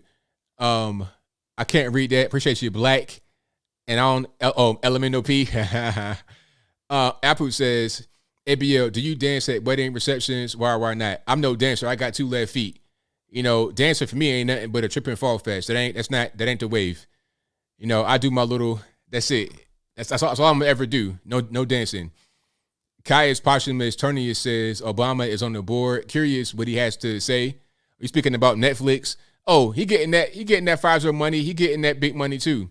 He won't say anything against Dave Chappelle because he wants to keep his black card. If Obama says anything about Dave Chappelle, it's over. Because if you got to pick between Dave Chappelle and Obama, it's Dave Chappelle. Period. Blast Radius says, no, the left loves the police. When Kyle Rittenhouse showed up on the scene to defend himself against 3 violent Marxists, they immediately started crying for the racist, quote unquote, and fascist, quote unquote, cops to save them. All the time. They cry immediately. And they want to have the whole force come out. They want to talk to the police chief. Come to my house right now. There's an invader. There's a little boy outside shooting squirrels. Bring the police chief. Bring the attorney general of California. Bring Javier Becerra. Bring Gavin Newsom. Bring everybody because I have a disturbance at my house right now. That's how they act. But when it comes to you and I, regular normies, we don't need the police. They're racist. We don't need them. They want to hog the police for themselves. They want to have private police, private security. Do you know that the squad spent $100,000 on private security? $100,000 US on private security they spent. But then they talk about defund the police, tax the rich, all this, that, and the third. They got money, they're rich, but tax the rich. They got private security, spending 6 figures on private security, but defund the police. The dumbest thing. But we all know how hypocritical they are. It's no surprise to us. To a lot of normies that don't know, now you know. The Anti-View says, ABL, did you hear about the COVID pill? Game changer for quote unquote finally ending this unquote. $795 a pill. Almost $800 US per pill. Shaking my head. Does anyone see this whole connection to Big Farm? Of course. You know, it's weird how back a few years ago, everybody was on this whole wave about being anti-Big Pharma. There was documentaries. I think Michael Moore may have put out something like that against Big Pharma. It was a whole big thing. I watched these kind of janky documentaries back in the day about how Big Pharma and Big Tech and Big Government are out there to get us, all this, that, and the third. And I'm still on that wave. But a lot of people just forgot about that. They love Big Government. They love Big Pharma. They love Big Tech. It's like, come on, like, can we see what's going on here? Kaya says, ABL, what do you think about the hostages in Haiti? Well, I mean, you in a third world country like that, that's going to happen to you. I mean, that's normal. Mexico's like that too, where you get kidnapped. No surprise to me, but a lot of leftists are kind of like, oh, how can that happen? Haiti's so beautiful. Well, Haiti is not really that beautiful. You know, it can be scenery-wise, but the poverty is very crippling in Haiti. So it's not like this place where you just want to go and have a vacation. That's not really what it is. You remember when Trump allegedly said that Haiti was the S-hole country, and you had Conan O'Brien going to some resort and taking the picture, talking about how beautiful it is? Well, I challenge him to go to Pop right in the center of Port-au-Prince and just hang out and see what happens. They won't find that man no more. Great name says, did you see the Amazon One payment system I saw on the news recently? I've not seen that. I'm gonna look into it. Liam Mazzina says, it's crazy. I heard the FDA may say yes to people mixing and matching the boosters. I heard about that. So if you had the Johnson & Johnson one shot and you want to get a Pfizer booster, they say, go ahead. It's no problem. Now, right away, I know that these vaccines are different from each other. So why would I mix and match like that? I feel like they're trying to play with you to see if anything happens. They're using you as a live experiment, because have they tested all the potential combinations together to see what happens? No. You can be the test. You'll be that test. And then they may try to mandate it and force you to get a different booster than what you got for the original vax. You see how this works? Again, I'm looking steps ahead. Like when the mask thing came out, I'm not going to do that. I'm not going to comply to this, because now the next thing is, okay, vax mandate, then booster mandate, then pill mandate, then stay in your house forever mandate, then all kind of mandates and rules and restrictions. This is the big government creep, the scope creep. That's not the wave. Thank you to Golden Knight for the donation. I appreciate you. Thank you to Lone Wolf 36S for Superman emoji donation. Thank you to Steve W, who says, I was cold called today on my cell phone by Pfizer. The person on the phone offered me help to locate a vac center to get the booster, etc. They got money. They got big money. They got money to spend on advertising, to do cold calling. And I'm sure that was a call center probably here in the States, and somebody's getting paid big money to call you to do that. It's all about money. And it's really a crying shame that it's happening like that. Michael Mayweather says, as Gary Wood, what happens? And shout out to Coaston for becoming a member. Thank you to Emily Denny for your donation. And thank you to Just Cause, who says, free Crowder. By the way, I'm in OM and Big Tech. I'm no Democrat. Right on. Thank you for that. I appreciate you. Oh, yeah. Shout out to Norm McDonald. Shout out to Norm McDonald. I was watching him today, matter of fact. I was watching, as I saw the WNBA had a celebration, or pardon me, a parade. They had a parade and nobody was there. And somebody had posted about how Norm McDonald will always rip on the WNBA, how it sucks. Nobody watch, because it's true. Nobody watches the WNBA. Women don't watch because women generally don't like sports. And men don't watch because it's not exciting. If I could see these women, if they could lower the rim to like 8 foot or 8.5 foot, it'd be better. But seeing these missed layups and all these kind of masculine women. It's just not. I'm a basketball fan. I love the NBA. Love the NBA. I'm a big Milwaukee Bucks fan. Love Giannis Antetokounmpo. Big fan of them. I watch that all day long. But the WNBA, no. Matter of fact, hold on. So here's a parade. Here's a parade right here in Chicago because I guess they won the championship. I mean, I don't really care, but I saw this on my timeline.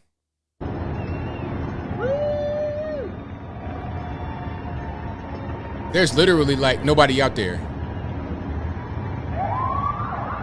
And mind you, it's in Chicago, by the way. It's in Chicago, so it should be busy anyway because where they are, but it's not. It's like nobody out there.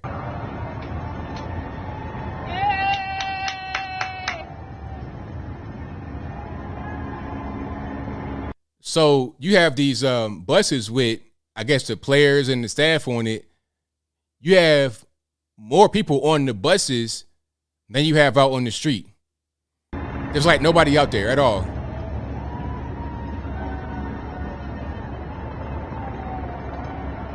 There's nobody out there.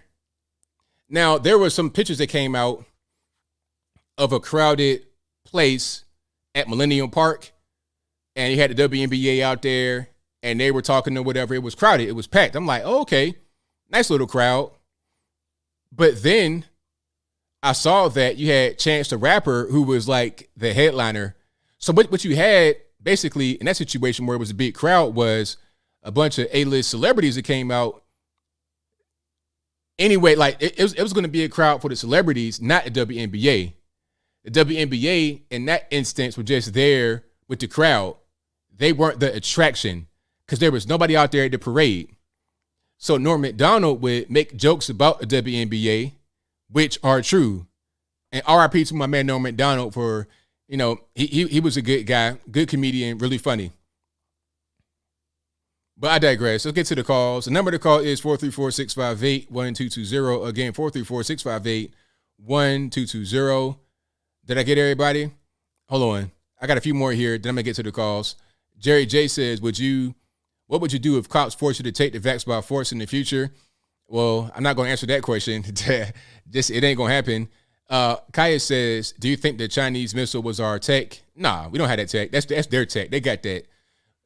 The Chinese are beyond us when it comes to certain technology because they steal from other people and they also develop themselves. So they're beyond us a lot in what they do. Cybersecurity, they're way beyond us.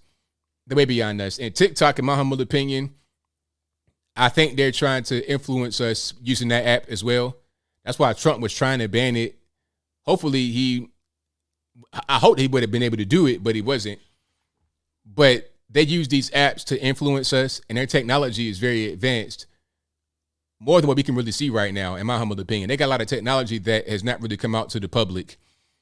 I got a few more here. Hold on. Lone Wolf 36S says, General Wang of People's Liberation Army, CCP, recently stated in press release, let's go, Brandon. His full name is General Something Wang the Sixth.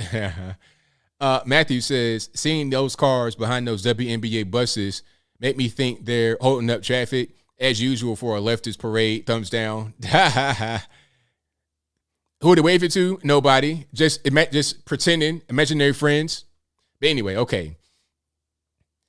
Let's go to the calls. I'm stalling over here. Let's go 434-658-1220. Again, 434-658-1220. And let's go ahead and get into it. 416 on the line. Who am I speaking to? This episode of ABL Live brought to you by Pfizer. Hi, ABL. Hey, what's going on? It's Cigar Box, man. You got me thinking about something that got me thinking. You were talking about things happening down the line. Like, don't think that something that they're talking about right now, it's going to be like way down the line, something's going to happen. Yep. And I kind of get suspicious about this IRS thing where they want to monitor the $600 in your accounts, because it sounds weird. Why $600? Like, why not 500? And then you could just double it and say, okay, so many thousands. Because they're coming across saying this is a certain amount of money that we're trying to catch all these millionaires and billionaires when they're laundering money. So I just kind of did a little math, and if you were making your $15 an hour, which is that amount they want everybody to have for the minimum wage, and you work a 40-hour week, that's $600. So it looks like they want to come after just the average person. Yeah, pretty much everybody. They're going after rich people, and they're not. They're going after the average person. Right? It's also about spying for other reasons aside from just money. It's like, okay, where's your money going? What are you doing with your money? Were you in D.C. on January 6, 2021? What were you doing there? What did you buy? So they want to look into everything. Like they want to spy on you in a deeper way than what they're doing right now. And they want to do it kind of in public. So there's no bombshell things to get released from what they're doing. Yeah, that's true. Now this is something that's, it's only, I'm just kind of basically talking about it because it's out there. And that is, I don't know if you heard, but our ridiculous government up here has made it so that if you work for the federal government and you put down, let's go Brandon, on any correspondence from the government, you get fired immediately. You can't be, like if you got union representation, it doesn't matter. You're getting canned. Wow, that's crazy. Yeah, so it all has to be passed by the Prime Minister's office and all this crap, and you can't have, and they specifically said, let's go Brandon, like you can't have that written down there. So I suggest everybody say, let's go Justin, for to get at the Canadian Prime Minister. There you go, change it up. Yeah. One last thing quickly, I hope. People are always talking about the abortion issue. That girl, her name was actually Norma McCorvey. My son's he's got a degree in criminology, so he tells me all these things that he's researched. And it's not Roe. Roe was like Jane Roe, sort of like a John Doe thing. Mm-hmm. She had already given up 2 kids for adoption, and she tried to get an abortion for the 3rd one. By the time it had gone through court, it was too late, and she ended up having to give it up for adoption. But the weird thing is that she renounced the opinion she had on legalized abortion, and she became a pro-life activist. So the one who the big stink was caused for became a pro-life activist. And I know you got some pretty staunch beliefs on that, so I just thought maybe you could toss that one in there for these people that are arguing with you. Oh, right on. Thanks a lot very much. It's been a great time. I'll talk to you again. Thanks, Anthony. Thank you for the call. Appreciate you. Bye, man. All right. Shout out to my man, Cigar Box, for the call. Let's get to some more calls here. All right, Scott, call the whom am I speaking to? Hey, ABL, it's Leslie from Illinois. Hey, you're breaking up a little bit there. Uh-oh, you're breaking up. Can you hear me? All right, we try to get you back here. She froze right up. As soon as she kind of got into it, she froze up. So we'll try to get you back. Let's go. All right, let's see if it works now.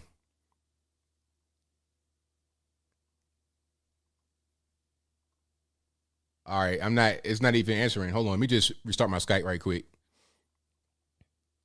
Skype wants to just act up today, I suppose.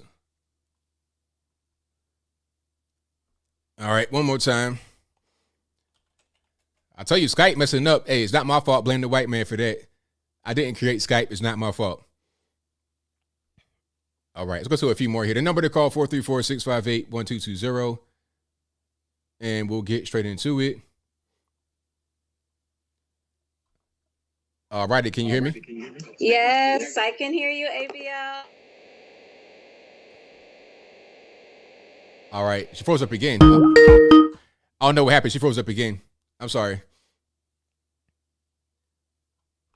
909, you're on line. I'm speaking to.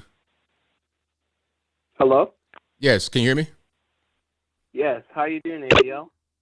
I'm good. How about you?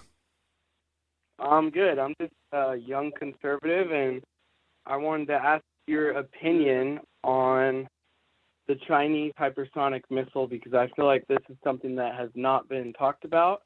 And in my opinion, this is kind of scary, and I feel like Joe Biden should be doing more about this problem. Well, you should be, but you know what? What's he going to do? Because Joe Biden is not in charge. Joe Biden is just there as a figurehead, pretty much just trying to not collapse on air while he's talking. So he has no ability to really change anything. And do you think that this, because like back during the Cold War and the space age, when the Russians came out with Sputnik kind of out of the blue, it kind of started an arms race. Do you think this is something that might happen? No, I think that was more of a public thing that was going on as far as the arms race. Like, as far as the reason why we know about it, I think there's always going to be an arms race happening in the background, but it won't be anything publicly that we really see a lot. And then also, do you have any thoughts on with the Chinese and Taiwan? Because I saw some reports that, like the leader of Taiwan said that it's possible that the Chinese might like try to take them over by 2025. Well, I mean, that could happen any day now, really, because China sees Taiwan as China. So if China were to take Taiwan, I don't think they would really get any resistance right now, because, and then again, I don't think they really want to do that, because that'd create all kind of problems. That'd create problems with South China Sea. That'd create problems with other countries right there. It'd be a mess if they do that, but they could do it. If they feel like the U.S. is weak and they can't really do anything to stop them from doing it, they'll go ahead. So we got to see. We got to keep an eye on that.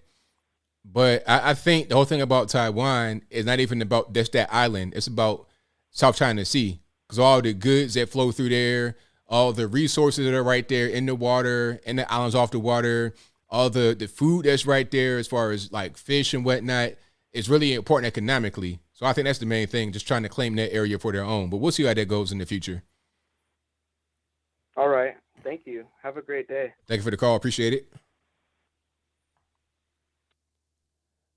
All right. Okay, let's try one more time here. All the resources. All right. You there? Okay, I think what's happening is that you have a problem with your computer, because every time I start the video, it just you'll freeze up right away. So I don't know. People said restart your computer. Maybe that's what you need to do, or it might be a router issue. But we got a few more calls on the line. Sorry we couldn't get to that particular call. Let's go to. All right, you're on the line. 860. Who am I speaking to? Hey, ABL. It's F&A Ranger. How you doing, buddy? I'm well. About yourself? Oh, if I was doing any better, I'm pretty sure the state of Connecticut would pass laws against it immediately. Right on. But, that hypersonic missile technology, not that I know anything about it, but I'm pretty sure it's in one of the 33,000 pieces of classified information Hillary Clinton had for sale around the world. That's why they don't want to talk about it. But, who cares about that? China said once they get enough nuclear bombs, they could have a nuclear war with America, because they don't look at the world the way we do. They don't care if they nuke half the planet, because they've been here for 5,000 years.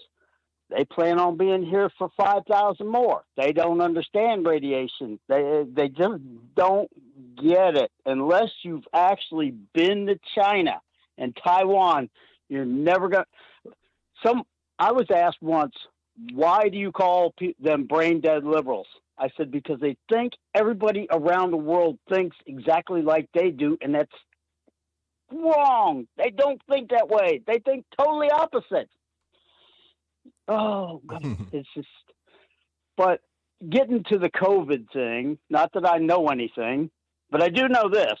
As a certified aircraft mechanic, I'm only current when I practice my craft as an aircraft mechanic. If I don't do it within 90 days, I either have to do it under supervision or have the manufacturer's instructions and fully understand them before I can work on an aircraft.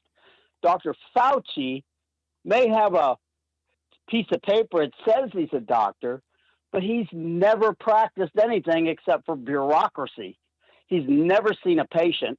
He does not practice medicine, but he, in my opinion, is a contender for the world champion of malpractice, because Senator Ron Paul from Kentucky is a practicing medical doctor. And did you hear about the 21-year-old Georgia student that died from COVID-19, fully vaccinated, personal trainer? No, I didn't hear about that. I was going to post it on your Facebook page, but I got to be careful. I get banned every 30 days. About 10 minutes. My stupid phone started typing in Chinese on YouTube the other day. I'm like, what the heck? Wow. Yeah, my settings get changed all the time on my phone. My ringer gets turned off all the time. And,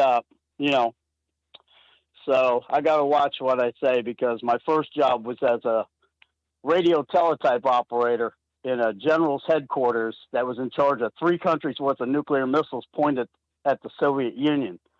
And one of the things I'd do daily was type his newspaper, and I would read that. And then I'd read the regular newspaper. And I'd be like, huh, really? The real important stories are on page 3. Everything else is all fluff and bullshit and sorry about that. Bull and distraction. But a shout out to Brandon Tatum about Dr. Fauci and the practicing medicine. He's not a practicing doctor. He's a practicing bureaucrat. You're 100% right, Brandon. And Jericho Green, you're still my spirit animal, brother. Love watching your show. And ABL, God bless you. Keep doing what you're doing. But look up Sean K., Georgia student, 21 years old, personal trainer, died of COVID after being fully vaccinated. I'll look him up for sure. That's all I got for you, brother. Thank you for the call, man. Appreciate you. You're welcome. Love you, bro. Take care. Bye. All right. Shout out to my man, FNA Ranger Xbox. All right. Let's get to a few more here. Let's go 602. You're on the line. Who am I speaking to? Hey, what's up, ABL? It's Steven from Arizona. Do you watch a lot of comedians? I watch some. I'm not gonna say I watch a lot of comedians, but I watch some. All right. Have you ever heard of Jimmy O Yang? Say that one more time now. Jimmy O Yang? No. All right. He was on the Colbert Show, and he has a Amazon Prime special. But on the Colbert Show, he said, saying the pledge when I was younger was like joining a cult, because he came here as an immigrant when he was 13.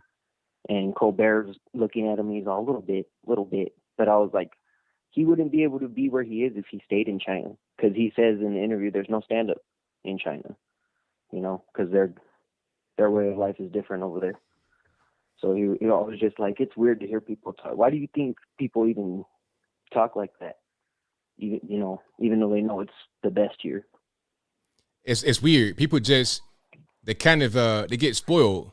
They think that they can do better than where they are right now. But no, like, go to other countries. It's not that. People have inflated sense of self, and they think that they're just the bee's knees, and they can do whatever they want, wherever they want.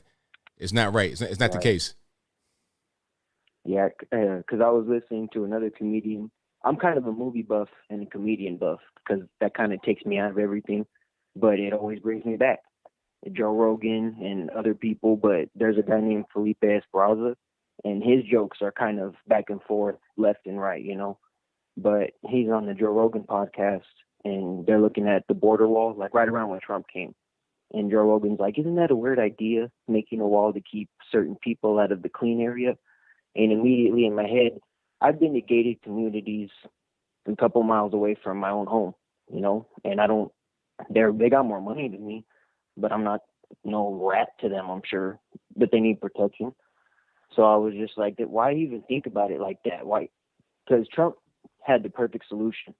Have Mexico help, and then we'll see what happens from there. But you guys can't just come over, because nobody from America swims around the same wall to get to Mexico, you know, unless you're a smuggler, because that's what Esparza said. Being a comedian, again, an immigrant, he's experienced coyotes when he was around 4. He was separated from his mom. So I was just like, also when people say that, I'm like, I don't remember who the guy was in court that was arguing with AOC was, but he's like, we separate moms from their kids when they're drug addicts or drunk, you know? And I have family members of my own that have been separated from their mom, you know? So people like, I don't know, they get caught up in their feelings and conflate how we do treat Americans a lot of times. And that's why I said comedy and the movie too, movie stuff, because I watch a lot of Marvel stuff, and China bought Disney basically. So if you watch Eternals or Shang-Chi, there's kind of a lot of, Asian this, but then you watch a little bit of it, and the main Asian guy doesn't like women in his army. You know what I mean? But by the end of the movie, the half Asian American chick is running the army. But it's because it's because she's half American. Right. You know what I mean? Of course. But yeah, that's all I got to say. Thanks for taking my call, and I'm gonna keep watching the stream. Appreciate you. Thanks. Thank you for the call. Appreciate it. All righty. All righty, you there? Hey, ABL, I'm here. All righty.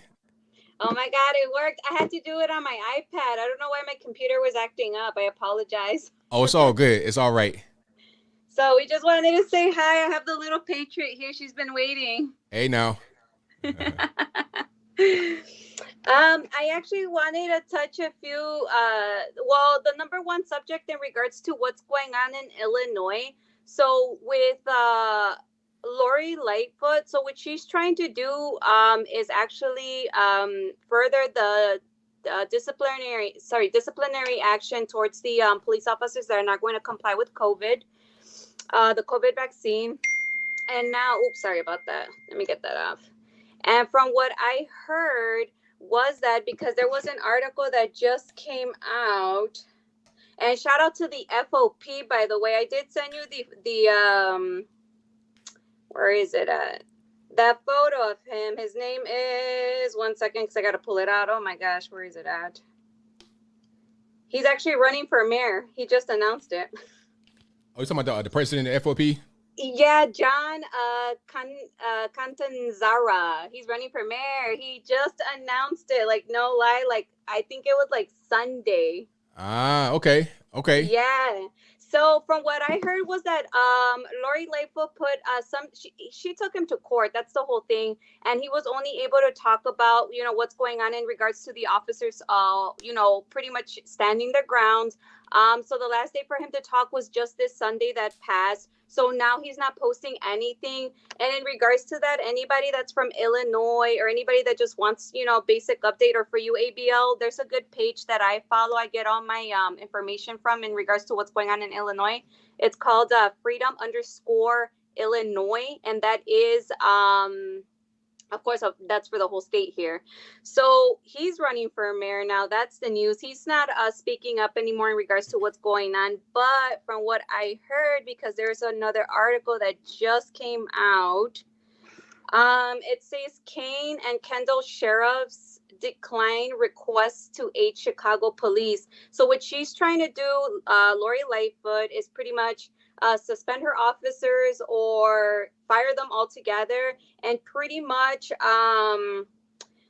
it is called the Illinois Law Enforcement Alarm System. She's trying to activate that in order for these other sheriffs from other counties to respond to replace Chicago PD. Oh, okay, I see. That's what she's trying to do, and they're declining. It says here in the article that with these counties, they're not even forcing their own officers to be forced for this vaccination. So, they're basically calling, BS on what she's trying to do here. Right. Because, in reality, the only reason that can be activated in regards to that, it's called the Illinois Law Enforcement Alarm System. It's either if there's an explosion, a plane crash, a tornado, or civil unrest. That's pretty much what it comes down to for that one. Okay. So, her dictatorship doesn't fall under those, reasons to activate. That's right. I also wanted to say, because I did see a recent video about that in regards to what's going on with Chicago. So from what I know, ABL, is that there's a lot that's going on in Illinois that, of course, you're not hearing in the mainstream media. And I mean, you're not even hearing this in regards to like Sean Hannity or anyone like that. They're pretty much, they're covering like the bigger stories, right? But in Illinois, yes, firefighters are also they're also filing lawsuits against the governor here in regards to, their local officials as well. And what's so crazy, ABL? There's only 5. As of right now, there's only 5 out of the whole state of Illinois attorneys that are willing to take on these kind of cases. Wow. It is crazy. And my kid's school, which is great news. This is what I wanted to tell you. I've been so busy. I just launched my business, but I've been so busy. That's why you haven't seen me on here, guys. But so our school, the attorney that's taking over the bigger cases for school districts, his name is Thomas D. War. And what he's doing is that he's making sure that about 7 to 8 families, plaintiffs are coming together to sue, but that is covering the whole district. So it's not like, I'm just a parent of so-and-so and I'm just suing individually. No, he's like, it's like $5,000. All these cases have been, all these lawsuits, the money's been fundraised or donated. Like none of the parents had to put a penny out of their pocket. So, like, to be honest with you, there's just so much going on in Illinois. It is insane. So, like, that page that I mentioned, which is freedom_Illinois, it says a lot in regards to what's going on in our state. Now, is that Instagram, Facebook? Where is that? Sorry, Instagram. Yes. That's freedom_Illinois? Yes. And it's incredible, ABL. I didn't even know. I was, on the search in regards to, because I had an incident with the kids' school, because I had found out that there was other schools that were basically saying, we're not going to mandate anything because it's violating the children's, rights and then the rights of the parents, right, in regards to these universal masks. And a lot of schools have lost their recognition through the Illinois school board, and then of course through federal government, and they were pretty much they were going to lose the federal funding. So they stood their ground. They sued the state, and as of right now, temporarily they regained their recognition. So it was crazy what went down in school. I did not get violent or anything like that. I didn't even curse. Okay, especially at a school setting, I kept myself, composed as a parent. But this was things that I was telling the school, this is crazy. So you want to sit here and say you care about our kids, but then yet again, it's like, look at what you're doing to them. And then not just that, you're violating our parental rights to make these kind of decisions. And the school basically told me that they're not going to take into account to whatever other school is doing. And if this governor decides to mandate the Pfizer, like California is, they have to follow mandates. So our school made that lawsuit for the district. So I'm so happy, ABL. That is good.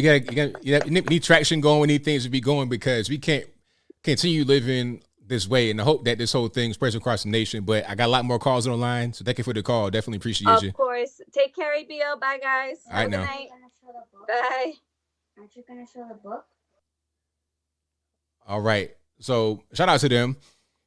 Good call. The number to call is 434-658-1220. Again, 434-658-1220. And let's go to, let's try, hold on. The phone lines are blowing up, so y'all hang tight. 714, you're on the line. Who am I speaking to? 714, hello. 714, going once, going twice. All right, I don't know what's going on. I don't know if you're working at a Chick-fil-A or something like that, but you got to be ready to rock. Okay, let's get to the next one. Let's go 541, you're on the line. Who am I speaking to? Hi, evening, ABL. My name is Jeffrey Sheehan. I'm just calling in to, have you ever heard of Alexander Fraser Tyler? No. He's a last century professor from Scotland. Anyway, I just want to read a little thing for you and your readers, and I've done some research on it. It's pretty interesting, actually, and it's not long, and I'm nervous, but I'm trying to do it right, and see what you think and what your readers or your listeners think. It's pretty quick. It's about democracy. Here we go. Okay, the average age of the world's greatest civilizations have been 200 years.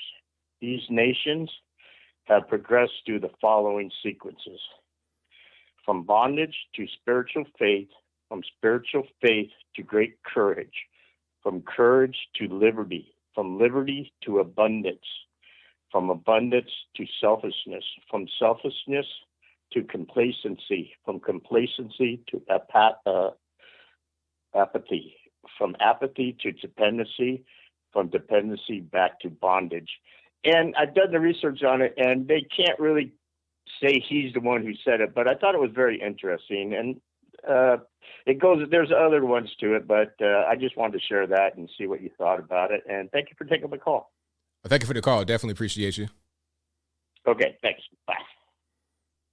Yeah, it kind of reminds me of this thing that we were talking about that on the other day. Matter of fact, this whole, you guys know how it goes. The matter of fact, I'm gonna put it up on the screen because I don't want to say it improperly. Because I got it in my mind, but I don't want to say it improperly. Weak times, strong men. You know the deal. Weak times create strong men. Strong men create good times. Good times create weak men. There should be a meme somewhere that has it like illustrated. Matter of fact, here it is. This is the one right here. It kind of reminds me of that. Maybe I'm not necessarily saying it properly, but yeah, exactly. Thank you, Jason Williams. That's exactly what came to my mind. I think I said it right. Here's the meme. 1 second here. And here it is. There we go. So hard times create strong men create good times create weak men. And then at the bottom, it says weak men create hard times. And then the cycle continues. So if you came from a hard time and you were a strong man as a result, then you're going to create, just from going through that experience, going through that fire, you're going to create good times because you already been through so much, right? But people that come up in those good times have not gone through the fire to be able to understand what it takes to create good times. You see what I'm saying? So they're weak. The good times will create weak men, and then these weak men that don't understand how to create good times are going to create hard times, and it goes on from there. So maybe I kind of got it right. I did get the book. Thank you, friends. I did get the book. I got it yesterday from the post office. Thank you. I got that. I sure did. Yeah, I got you sent it to my my PO box. It delivered perfectly. So thank you for that. Let's go to 970. You're on the line. Who am I speaking to? Yeah, my name is David Godby. All righty. What's going on? Thank you very much. All righty. So what's happening? What's on your mind? Hey, man. I always got a lot on my mind. So I'm Ty G in the chat. I like your show from what I'm seeing. Seems like you're really trying to get the truth out. I'm a former NASA headquarters contractor. He used to work downtown in D.C. And between the years of 96 and 2000, I myself worked on $11 million a year. in harmonic mind control, weather modification, and destabilization technologies like molecular disintegration on American taxpayer money. And these were all U.S. dual Israeli grants. And the deal was they would use universities like Harvard, Oxford, and other prestigious universities to run these programs for $22,000 a year for students, and then NASA would reserve all rights to the technology. And so I want every person in the chat and in your listening to know that this was done under my watch, and it was done with all of our money, and they did this quite intentionally. And what's going on now has been a part of what is now known as the transhumanist New World Order this whole time. All right, so all the rumors are true, and you can confirm my employment there through my former companies, Allied Technology Group Incorporated. We had a $250 million a year contract through NASA headquarters. And I really want your people to know, because this is important information, that they have to lay all this stuff out in the open for everyone to see. It's their religion, commonly known as Kabbalism. And they really believe that if they show their victims what they're going to do to them in advance, it is complicit placation and acceptance, and that gives them power. And they've been doing this for hundreds of years, thousands of years. I'm not really sure how long they've been doing this, and I know it sounds crazy. But one of the things I saw there was, like, back in the 90s, Ghislaine Maxwell was a program manager for the Space Camp program, which was a specific program to groom little boys and girls to grow up to be astronauts. Well, knowing what we know now, because I didn't know who she was back then in 96 to 2000. Nobody did. But knowing what we know now, we can easily see how this has been long played out as a plan. If you go back to Operation Paperclip, Werner von Braun was a Nazi scientist, one of 1,400 Nazi war criminal scientists brought to this country in Operation Paperclip. And what should offend people more than anything is the shape of the Pentagon and the fact Alexander Dulles, who created the MK Ultra program and ushered in Operation Paperclip, still has an airport named after him. And we still have politicians in Congress that were alive for Operation Paperclip. And they all sell out to Israel, which brags about leading the world in transhumanism. And it's a term a lot of people are scared of because it's been polarized because of people like Alex Jones and the way he comes off. But if you go to the Transhumanist Party U.S. chapter values page right now, it's all there in the fine print. And this is their only weakness, the people that are trying to take all of our freedoms away, is that they believe by their religious faith that they have to advertise these crimes in advance to everyone. And it's just funny because they spent the last 50 years dumbing us all down with chemicals. If you really look into this, people like Whitney Webb, Ryan Christian on Rockfin are exposing this really well. And it just needs to be out there for everyone to hear, because this is part of a globalist plan. And if we don't stop it now, we won't be able to. The other company I worked for was Global Science and Technology Group Incorporated. And as I said, I oversaw 55 proposal grants every year, $22,000 a piece, $11 million in my hands from the age of 17 to 20, for harmonic mind control, destabilization, molecular disintegration, weather modification systems, creating earthquakes, tornadoes. It's mad, but it's all true. Thank you for the call, man. Appreciate you. Thank you. I'm not sure I believe any of that. You guys, I let them talk because I want just to. Some of you guys may know more about that than me. I don't know anything about that, but I'm not really. I don't know. Sometimes when I hear people talking, it's like I get to be like this. You know, that's me back. That's back in the day. That's me when I was in the slums. You know what I mean? That's same polo shirt and all that. I still got that shirt. But anyway, I let him talk because maybe you guys know more about that than me, and maybe you guys can verify what he's saying or disprove it, But I don't know. I know nothing. All I'm saying is that it just kind of does not really sound like it makes sense. That's all. Let's keep on going here. 209, you're on the line. Who am I speaking to? Oh, hi. Is this ABL? This is me. Oh, my goodness. Oh, so this is Paulette, and I'm stuck in the Central Valley in California, and I don't want to mess this up, but I am one of your white women. So anyway, I wanted to share my theory about the IRS. About in 2009, I didn't get my W-2. So the accountant went and was able to get all kinds of information from the IRS about all my W-2s. And I think they might have got some banking information too, so that the accountant was able to pay my taxes from the information. So anyway, I think the nice government that we have right now is setting up to do our taxes for us. Hold on. So they want. So they're setting this up so they do the taxes for us. We don't have any real control over how we do our taxes. Right. They want to know. They want to know what's coming in and out of our bank account. So they'll know if we have medical expenses. They'll know if we have household expenses, our utilities. They'll know all that information.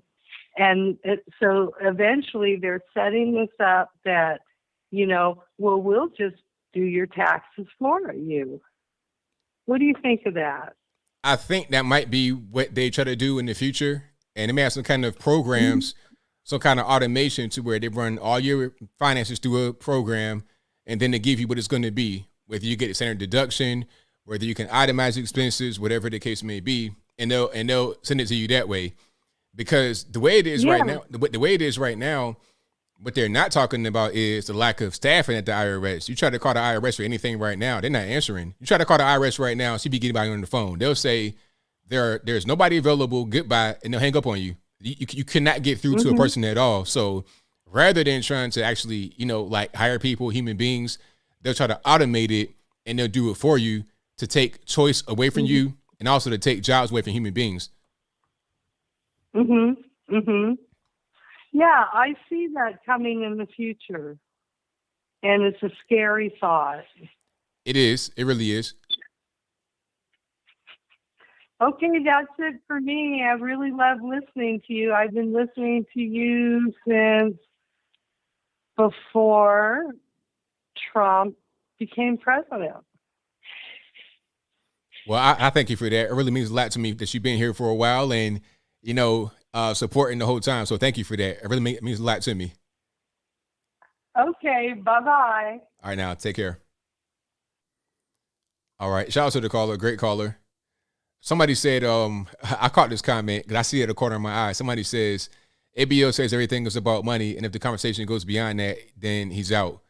I mean, I don't know everything. I'm not going to sit here and act like I'm some kind of sage. If you come in here talking about a thing I don't know about, I'm going to say that. A wise man admits when he doesn't know a thing. I'm not going to sit here and be like, yeah, I know all about that when I don't. I know a lot about a lot of different things, but I don't know everything. I know more than money topics, but I may not know about molecular destruction and things of that nature. I mean, come on, give me a break. All right, let's get to the next one. All right, Victor, what's happening? Hey, thanks for taking my call. Ain't no problem. And McAuliffe, and people don't know, McAuliffe is the governor of Virginia that's running against Youngkin. McAuliffe is bringing out the big guns. Hold on. Before you go on, McAuliffe was the governor before, but the current governor is Northam, the blackface guy. He's running up against Glenn Youngkin, the Republican. But go ahead. Yeah. He is bringing out the big guns. He has Kamala Harris campaigning, helping him with the campaign. I've seen two commercials, 2 YouTube commercials with Kamala Harris. She's kind of endorsing McCullough, but it's not saying it outright. All she's saying is go early vote. But that is sponsored by McCullough. Recently, I saw another commercial now having Stacey Adams doing the same thing. Wow. I mean, oh, you mean Stacey Abrams, M1 Abrams Yeah, thing? Stacey Abrams. Yeah, I'm not surprised, because it's all DC people. Because really, Terry McAuliffe ain't nothing but a DC swamp rat. He was the guy that ran Hillary Clinton's 2008 campaign. And she ran for president. And he's not from Virginia. He's from Syracuse, New York. So he came down in DC, worked there, went to college there, and just stayed there. It's like, you know what? I'll be the governor of Virginia. Why not? It's right here. It ain't that far. It's an easy commute. That's what he does. So I think the thing that has the race kind of in the dead heat right now, which is kind of surprising to me because Virginia is very deep blue. But I think the thing that is kind of shifting it is the school board thing, because all these school board blow-ups and all the epicenter of the school board meeting is Northern Virginia, right there by D.C., where all the liberals are at.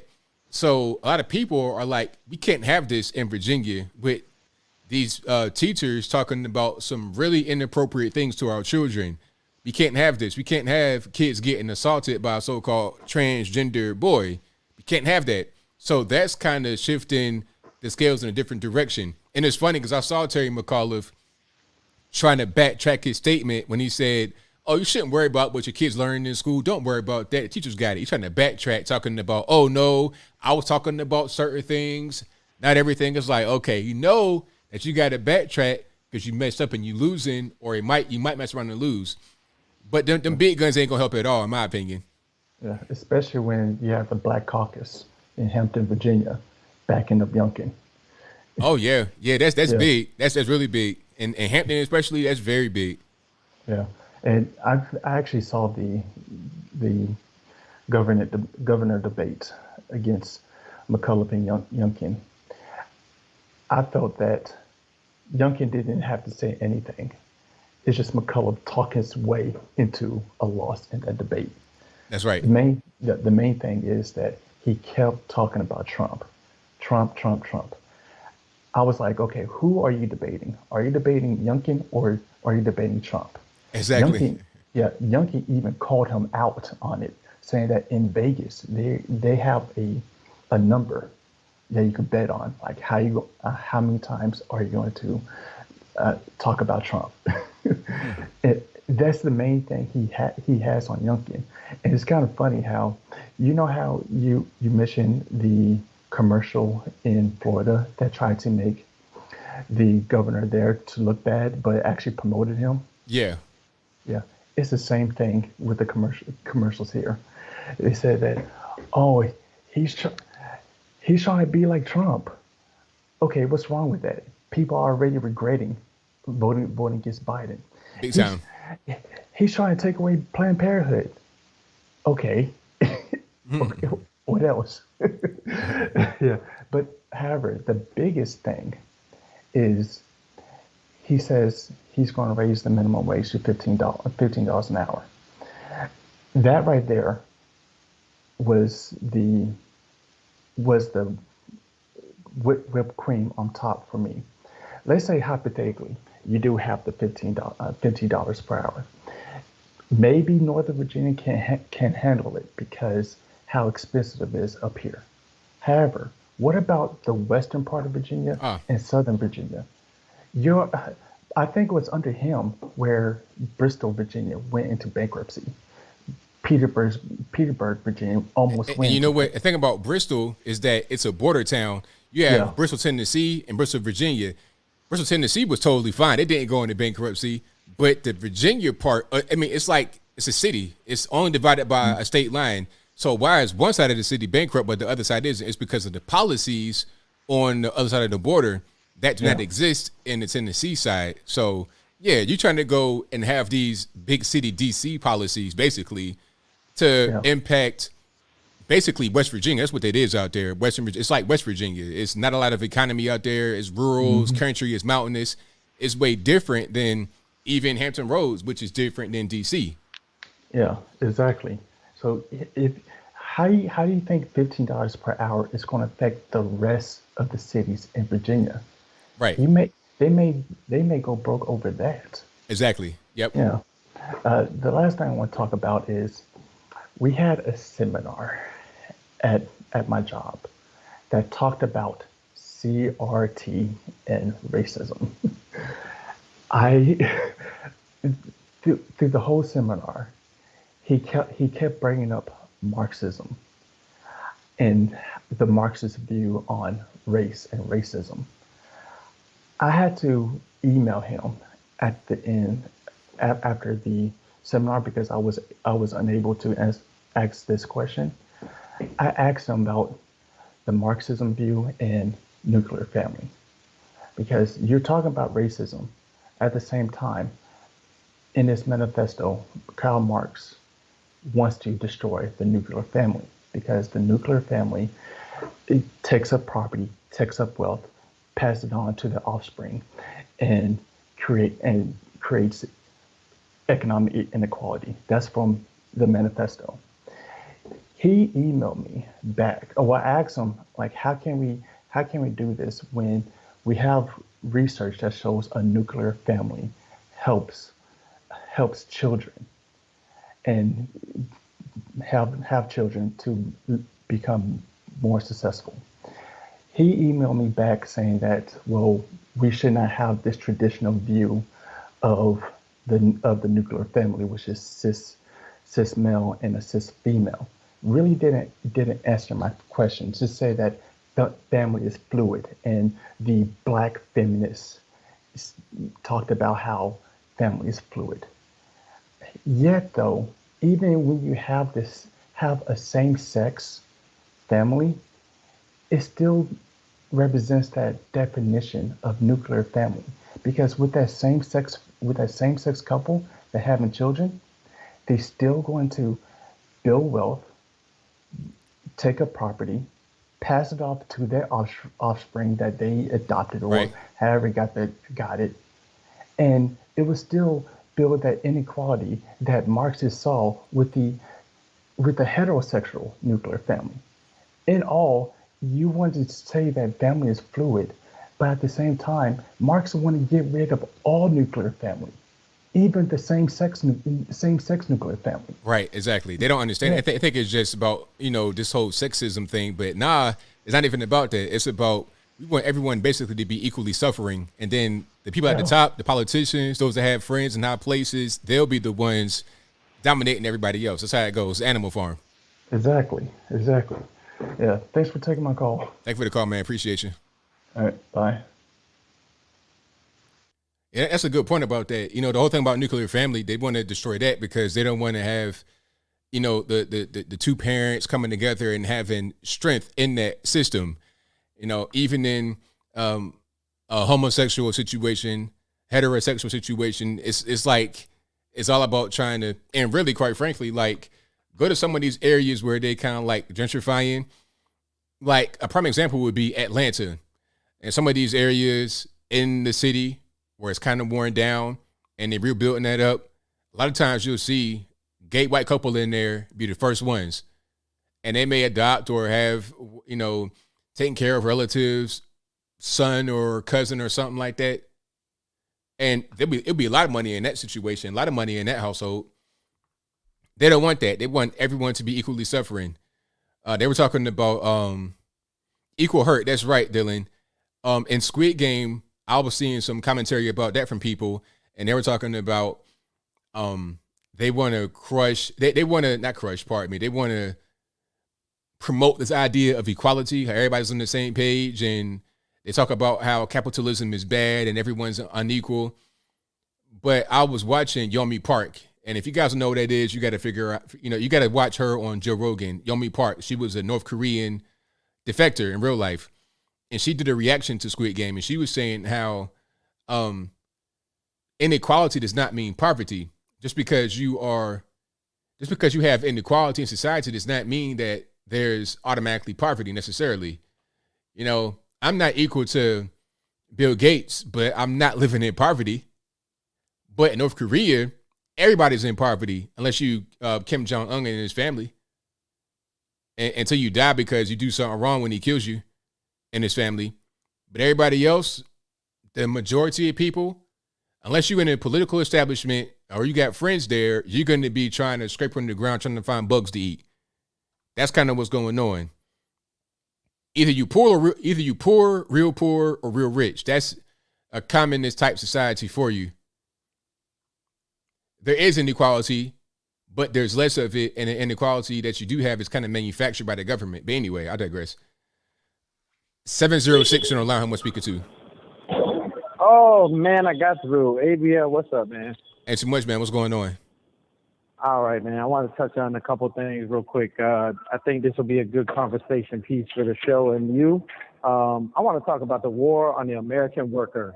I think you know where I'm going.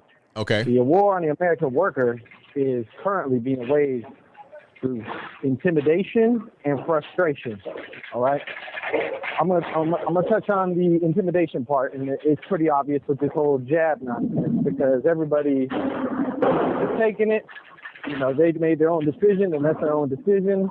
Whether it was, you know, they felt coerced or they felt they really needed it, it's done and over with. You got the jab. The rest of us who did not, okay, now this thing is being waved over our heads. Will your company fold? Will you fold? So there's the intimidation factor. Everybody needs to stand strong, but that's only one part of a two-pronged attack. The second part of this attack, ABL, is all this free money, bennies, and BS that's being floated out there to make the American worker, those who maybe they were showing up for a paycheck, but, you know, they don't really have any ambition. They're just, you know, just contributing to society, doing whatever they got to do to provide for themselves and their families.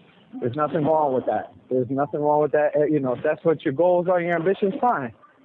But these people are being enticed by this free nonsense that it's not going to last. It's your tax dollars being, you know, put back in your own pocket, but ultimately it's costing you. It's costing future generations, and it's costing, you know, capitalism and business as a whole right now. So here's the other part, the frustration. Those who want to work, want to contribute, trying to maybe lead their own business, or when you work at a corporation and you run your own business, people don't want to come to work, or people don't have any drive to work. They just simply show up, or the moment they get frustrated or irritated with you because, you know, so many people called out or quit. Now the American worker is less than, you know, somebody else has to pick up the slack. I'm experiencing that so much in the corporate world. You know, I took a promotion, and I'm not saying it's good or bad, but I really see at this level where, you know, we're being picked apart from the inside. What are your thoughts? Well, I mean, there's a lot there. Do you have a specific question? Well, if you were going to fix this, and if we were going to, you know, walk away, resist, etc., how do we get the broader majority, or, you know, as the term goes, normie, how do we get normies to say, hey, man, you know, we've got to all work together. If we don't work together, you know, showing up is you know, isn't going to be enough. What are your thoughts? Well, I mean, I'm not really sure. I think the main thing that I would do is just get information out there, tell everybody what's going on, try to get it to them some kind of way. Everyone won't necessarily pick up on it. They may not be necessarily. Hold on, I gotta just mute right quick because there's a lot going on. But everybody may not necessarily pick up on it. But at a certain point, we all got to kind of be on the same page. But just get information out there, say what you got to say, and try to figure out ways to tell people this information. I'm not really sure what to say beyond that. Yeah, I hear you. Last thing, and I'll let you get back to the other calls. I work in the Deep South, man. I'm gonna be honest. is reflective of the demographic here. It's, there's a lot of Black Americans, and I come from a military background. I don't see color. So we all do our thing and we all get along great. We're like a family here. And I talk about, like you said, talk to folks about issues. The media paints it like, folks are out here just everybody's getting vaccinated, whatever, sheeple. That's not true, man. A lot of these folks in my community and my workplace, these folks don't even got to go to the doctor because they don't trust the government. They've never got even vaccinated, nothing, flu, you name it. They don't go unless they're seriously hurt. So there's this thing that, we've convinced all these people, these vulnerable people to get vaccinated and they're vulnerable. It's a lie. It doesn't matter what your race is, what your skin color is. You make your own mind up, but it's a lie that, quote unquote, minority communities have just fell in line. It's not true. These people have their own minds. They've made up their own minds, and they're not going to be swayed one way or another. And everybody's got to toe that line. All right, man. Thank you for the call. Definitely appreciate you. All right, ABL. Thank you. All right. Shout out to my man for calling in. Artie France, what's happening? Yeah. Hi, ABL. How you doing, man? Oh, good, man. What's going on? All good, all good. Man, I'm glad that you got the book. Yeah, man. Thank you for that. Right. Look, let me, I have you in the... Okay, so now I wanted to talk a little bit, a few stuff. One of the things is that you mentioned the vaccine mandates that is happening, I think it's California. So about the restaurants. So here in Puerto Rico is happening too, okay? Mm-hmm. You have to show evidence of vaccination to go into the restaurants. Not all of them, but a few of them, you have to show evidence of vaccination. And if you want to go to college or university, you have to show proof of evidence, okay? Wow. That's yep. So another stuff about the vaccine. Did you see it was a tweet, or I tried to find out, but that now they're like authorizing the mixed use of boosters from Johnson and Moderna. Have you read about that? I did see that. So if you had the vax from a different company than the booster, it's fine. They won't really worry. So you could have technically the Johnson & Johnson vax, right, and then get a Pfizer booster and it'd be fine. Mm-hmm. Well, it would be fine by the terms. I guess they're going to find out if it's really fine. They're going to find out because anybody that gets it is going to be the experiment, because really they don't know, because exactly. the vaccines are different. So if you get a different booster, how is that going to interact? They don't know. They're going to figure out once people do it. Exactly. Yeah. Let's see what's going to happen, because about the vaccines and pregnant women, that there was not enough data, but they were trying to push it. I'm like, wait a second. You don't have enough data to say that it is safe to do it, but then you want to push it into pregnant women, so you're trying to find the data? Well, I don't know, It just looks like that, okay? Now, another thing that I wanted to talk, it was you showed the clip of a video that Jack posted on Twitter. So in case you or the viewers want to know the video, just go to YouTube and look up for Despotism 1946. It should be the first result, okay? It's 9 minutes long. Okay. It touches other topics. And lastly, I'm reading books, so I send you a book, and I want to recommend you, maybe you already read them, but I want to recommend you 2 books. And I recommend to read them not necessarily in order, but when you finish one, take the other one. And the first book is Up from Slavery by Booker T. Washington, okay? And the other book is Black Rednecks and White Liberals by good Thomas one. Sowell. Yeah, because they're like, when you read the books, both of them, you see that Booker T. Washington touches some topics that Thomas Sowell touches. But we got to remember that Booker, he was from the 1800s to the end. He was in 1800, I think it was 50 something he was born. Okay, so the idea is that we understand that the problems that we are having right now, they're coming from really like a time ago. Okay, but it's a really good book. It's a really good book. Upfront Slavery can be found for free because it's on the public domain, so you can download it and read it, or you can find an audiobook for it. And Black Redneck, I think, is on sale, but you gotta check it out. But that's it. I just wanted to talk those topics. And lastly, I want to do a shout out to all the Puerto Ricans in the chat, on all the Puerto Ricans that will hear this video. Okay, so that's it, ABL. Thanks for letting me in. Okay. Thank you for the call, man. Appreciate you. Okay. Good night. All right, great call from my man, all the way from Puerto Rico. And thank you all for being here. Definitely appreciate you guys. If you enjoy what you're hearing so far, go ahead and give the video a thumbs up. Like the video, share the video, do all that good stuff. Yeah, Booker T. Washington, you know, he used to live in Rand, or not, he used to live in Malden, which is like right there in Rand, West Virginia, where I was born. And the church he went to, African Zion, a lot of my family members on my dad's side, they ran that church back when he was there. And that spot now, I think it's like an historical location. It's still standing right now in Rand.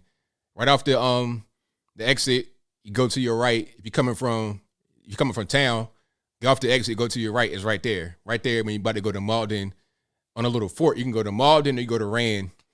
And I lived in Rand. So I didn't live there. I would just be there in the summertime with my family, and I was born there. So anytime I'd be up there, I would see the church every day. So yeah, it's a small world. So shout out to Booker T. Washington. All right, let's go to the next one here. And y'all hang tight. The phone lines are jam-packed. I'm going to try to get to y'all as soon as I can. 580, you're on the line. Who am I speaking to? Anthony. All right, what's happening? Not too much. What's going on, fella? Everything's good, man. Can't complain. I just have a little bit of a problem / question to get your non-biased opinion on. So, with these mandates and everything that has been going around, I'm one of the I won't say a select few type of people that have been kind of subject to the mandate stuff. And I'm a firefighter and also in the military. So it's double jeopardy to a certain extent. To the point it's like, obviously with 20 years in the military, they're not really allowing most individuals to kind of just walk away. Can you retire? Right now because they're kind of pushing back on retirement paperwork right now, because that's what a lot of individuals are doing. Is they're saying, no, I don't want the shot. Here's my retirement paperwork, and they're like, well, we've already mandated it. Well, also with the fire department, with the city, they're passing a mandate also. And so, like an individual like myself, it's like, do I just walk away from my entire life that I spent, 20 years in the military, 10 years on the fire department with absolutely nothing? Man, that's tough, man. I can't really answer that question for you. I don't know, man. I think maybe, I'm not sure. Could you get a lawyer involved in the situation? Well, and that's the deal. So, like, yes, I could, but everything's time stamped. So the military wants the vaccine by a certain date. The fire department wants the vaccine by a certain date.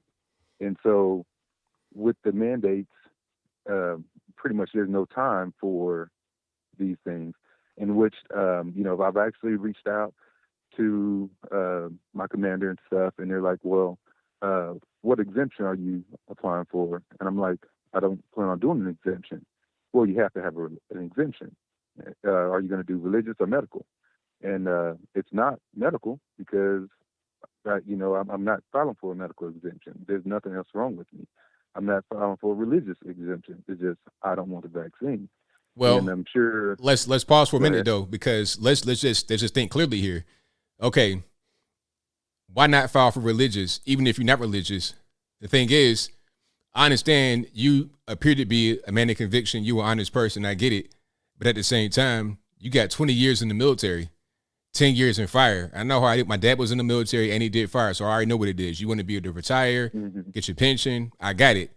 You know, when my dad died, I got his pension. You see what I'm saying? So I understand the situation. I would file for religious. There was a friend of mine, Modern Renaissance Man on YouTube. He coaches people on how to actually, you know, go about doing that in the proper way. You know, just I please reach out to him and do that, because your commander even said it. He gave you the out. He was like, well, what's your exemption? He wasn't trying to deny you your exemption, because sometimes guys are denied exemptions, but you're giving that out. Well, I would take it, even if you don't necessarily want to say that. Well, so that's they give you that opportunity or that chance for you to file it, but they've already, so with that, I've already kind of inquired about it. Well, they sent me to the military chaplain, and obviously, what side do you think the military chaplain is on? Is get the vaccine. Okay, but see, the thing is, now, are they denying you the ability to file for religious exemption, or just straight denying you that? They're not denying me because the paperwork hasn't been submitted. But whenever I brought it up, that the next step was, okay, we're going to forward you over to the chaplain. Okay, now, I think that, I'm not sure how it goes. Again, that might be where a lawyer comes in. I would just talk to a lawyer and see what your options are, because you may be able to go beyond a chaplain. Could you go to like a local religious place, like a church, and get, you know, or again, talk to somebody that understands how to do this properly? Mm-hmm. You see what I'm saying? Like, I would exhaust all my options before I just say I want to get the shot, if you don't want to get the shot. Because again, you don't want to throw away your career, but at the same time, you don't want to get the shot. So you got to figure out a way to exhaust all your options. And then at that point, you figure out what you want to do. But take some steps beyond what they're trying to, because they're going to steer you in the proper, they're going to steer you in where they want you to go. Oh, go to the chaplain. Oh, nah. They're going to try to steer you, but you may need to go in a different direction beyond what they're telling you that is still allowed. You see what I'm saying? Yeah. Yeah, it just sucks. You know, even on the fire side, you know, throughout the height of the pandemic, this whole entire time, when everybody was sitting at home, working from home, and, you know, even the government shut down. You know, government employees was working from home. And, you know, me on, you know, being a full-time fireman, you know, I worked this whole entire time during COVID. And so now that they want to, you know, mandate the vaccine, it's like, well, go get the vaccine. Whoa. Like, whenever y'all are at home, I was still working. Right. You know, exactly. So it sucks. Yeah, man. I mean, I'm not really sure. I think now, is there like a movement in your department, in your fire department, where guys are saying they're not going to get it, like how it is in Chicago, where you got like 1/3 of the police force say they're not going to do it? Is there anything like that happening where you are? Yeah. So we have there's not really a movement per se. It's well, we're, like right now the city's going back and forth, because pretty much the city has already heard, and I'm sure they're talking where they know that there's a lot of firemen and or police that want or will walk out if that once that day comes. And so they haven't pushed it yet. They're pushing the mandate. Like all of our new guys and stuff like that, they're getting the vaccine. They have to get the vaccine because they're making it mandatory for a city employee to get the vaccine. And so that's kind of how they're getting those people in there. And so, like right now, I think our department's only at 60% that's vaccinated. But what's funny and what's crazy is a lot of people that got vaccinated initially, the only reason why they got vaccinated was because they didn't want to wear the mask. Well, now that everybody has to wear a mask again, they're like, well, what the heck did I get vaccinated for? Right. I would never got vaccinated if I knew I was going to have to wear the mask again.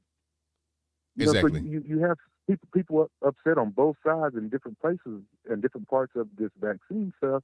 But like, I mean, I just think it's completely unfair, especially to the healthcare workers, you know, doctors, nurses, firemen, police that, like I said, worked this entire time through COVID, you know, going in houses, going in these structures, going, you know, taking care of people and individuals, to basically be forced to say, well, now it's time for you to get the vaccine.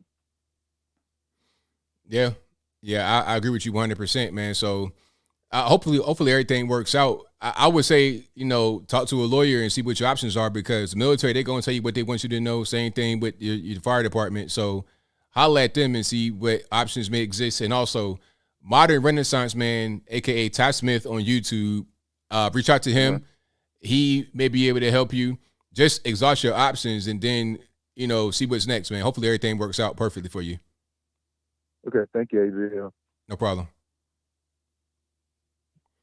Yeah, man, that's crazy. Like, and my thing is, you worried about firefighters trying to get the vax for what? Why? As I was saying earlier, and just for full disclosure, my dad was a firefighter and he was in the military. He was in the Marines, he was in Marine Reserves, and he was in Air Force Reserves later in his life. But for like 23 years, he was a firefighter, retired as a captain in Norfolk City Fire, and Virginia, of course. And what I know about firefighters is that 45% of firefighters that die while they're actively firefighters and not retired is heart attacks. So 45% of the time when they die is a heart attack or some kind of cardiac event that kills them. So when you got people that talk about, oh, well, there are more firefighters that die from the virus than die in the fire, or what I actually heard was more police have died from the virus than have died from gunshot wounds. It's like, it's not common for an officer to get shot and killed. Does it happen? Yes. But is it common? No. It's probably more common for people to die of heart disease and car accidents, things of that nature, the way that someone would typically die. And it's also not common for a firefighter to die in the fire, because a lot of times they're not even going into the building when it's burning necessarily. They're doing surround and drown. Unless they got to rescue somebody. But generally, when they go when it's a burning building, they're just going to surround it. They're going to go outside and just spray it to death. That's usually what it is. They go in sometimes, but not all the time. So they don't really die in fires that much. Does it happen? Yes, but not that often. What happens more often is some heart attacks and things of that nature. So what's the purpose of this vax? Because it can't protect anyone other than the person that's getting it. It's the dumbest thing in the world.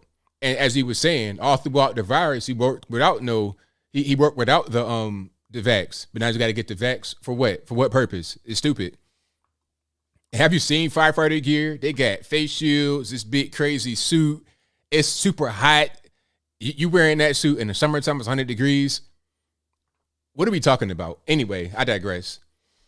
But yeah, shout out to all the firefighters out there. You guys got a special place in my heart for real.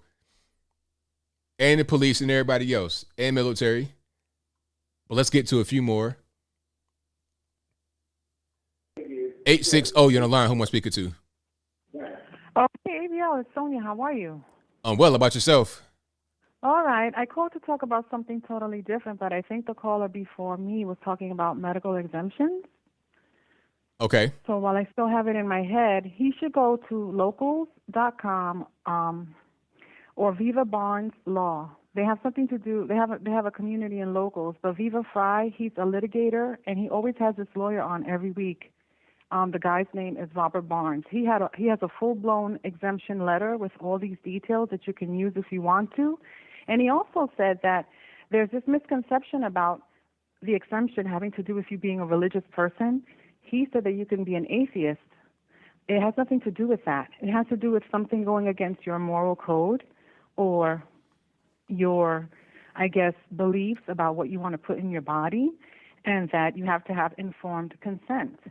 And I don't have all the details because I wasn't going to call about that, but I just want to let people know Viva Fry is the channel, and Robert Barnes is the person who he has on every week. And they talk about all of this because that's what they do. They're lawyers. So they talk about the people that they're suing, the companies. I don't know if the person that called is in the military, so I don't know anything about that specifically. But if it helps, I just wanted to explain that right now before I forget. Viva Fry and Robert Barnes Law. Right on. So hopefully that helps.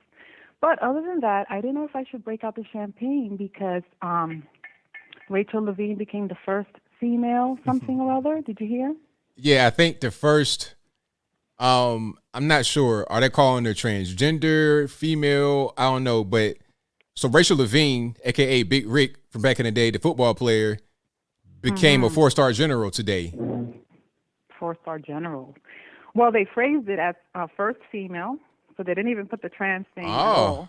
And then somewhere on the bottom they said transgender. So they put both. So I feel like they're playing games because what they want to do eventually is probably remove the whole trans thing. And I'm actually surprised they even put that at all because they want to say that men are women.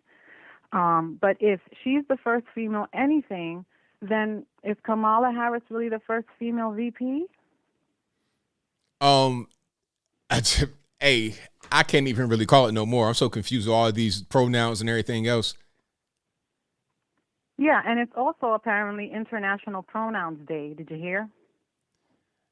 Is it really International Pronouns Day? Yeah, our government put out a statement to let us know the importance of pronouns on social media profiles, and they will explain it all to you because, of course, that's one of our top priorities right now. Well, I see. That's definitely on top of the list right there. It doesn't make any sense. What else can I say? Well, Colin Powell, as you know, passed away, and they said that he had cancer. So I made a comment about somewhere else that Herman Cain, when he passed away, they said that it had nothing to do with his cancer. Mm-hmm. Whereas when they reported Colin's story, they said that his weakened immune system due to cancer, blah, blah, blah. And I can't tell you how the trolls came out in full force. I mean, to go into detail about the fact that cancer didn't apply in one case versus the other because it all depends when he was diagnosed and blah, blah, blah. And all I thought to myself, if only these same people would do this with the mainstream media who gets paid to lie. Right, exactly. That's their job at this point, and we can all see that. And it's crazy to me because Herman didn't even have anything to do with the vaccine, right? And they're giving that award out if you, I guess, die of COVID and you're an anti-vaxxer, they give you the Herman Cain Award. But his controversy was around the masks. And I'll leave you with this because I just can't believe the way people think. Someone said, Herman Cain attended a highly publicized super spreader event, unmasked. The Tulsa Health Department acknowledged that he contributed to a surge in cases in Tulsa. He probably infected and killed other people. Boy, oh boy, it's crazy. It's crazy what they do, but we all know what it is. It's this whole political thing. People just mix stuff up, don't even know what's going on. Like he was the only guy out there at the rally. It's nuts.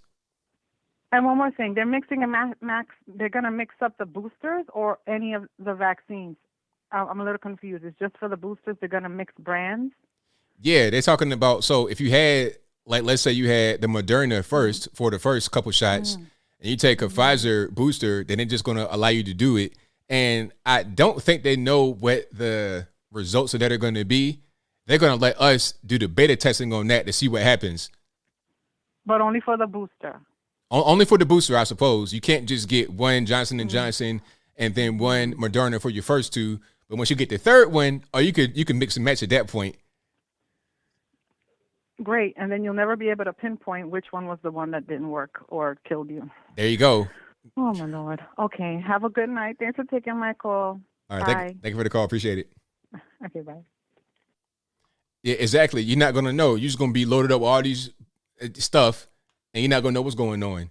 The Johnson & Johnson has an efficacy, allegedly, of like whatever kind of percent, 30%, 20%, 60%, I don't know, but it's much lower than the other ones. Very low. When the efficacy first came out, it was like 60%, and it's lower now. And the Johnson & Johnson, and the Pfizer was like 90 when it first came out. It's lower now, obviously. It's like closer to 60 or 30 or 20 or 0. But it's a big gap in the efficacy from what they tell us. So why would you mix and match those together? Because obviously one is different than the other. They're not the same thing. So why would you just combine them like that? What are we even doing? They're just trying to see, hey, man, let's just see what works. Let's do a little bit of study. Let's just kind of like use them like guinea pigs.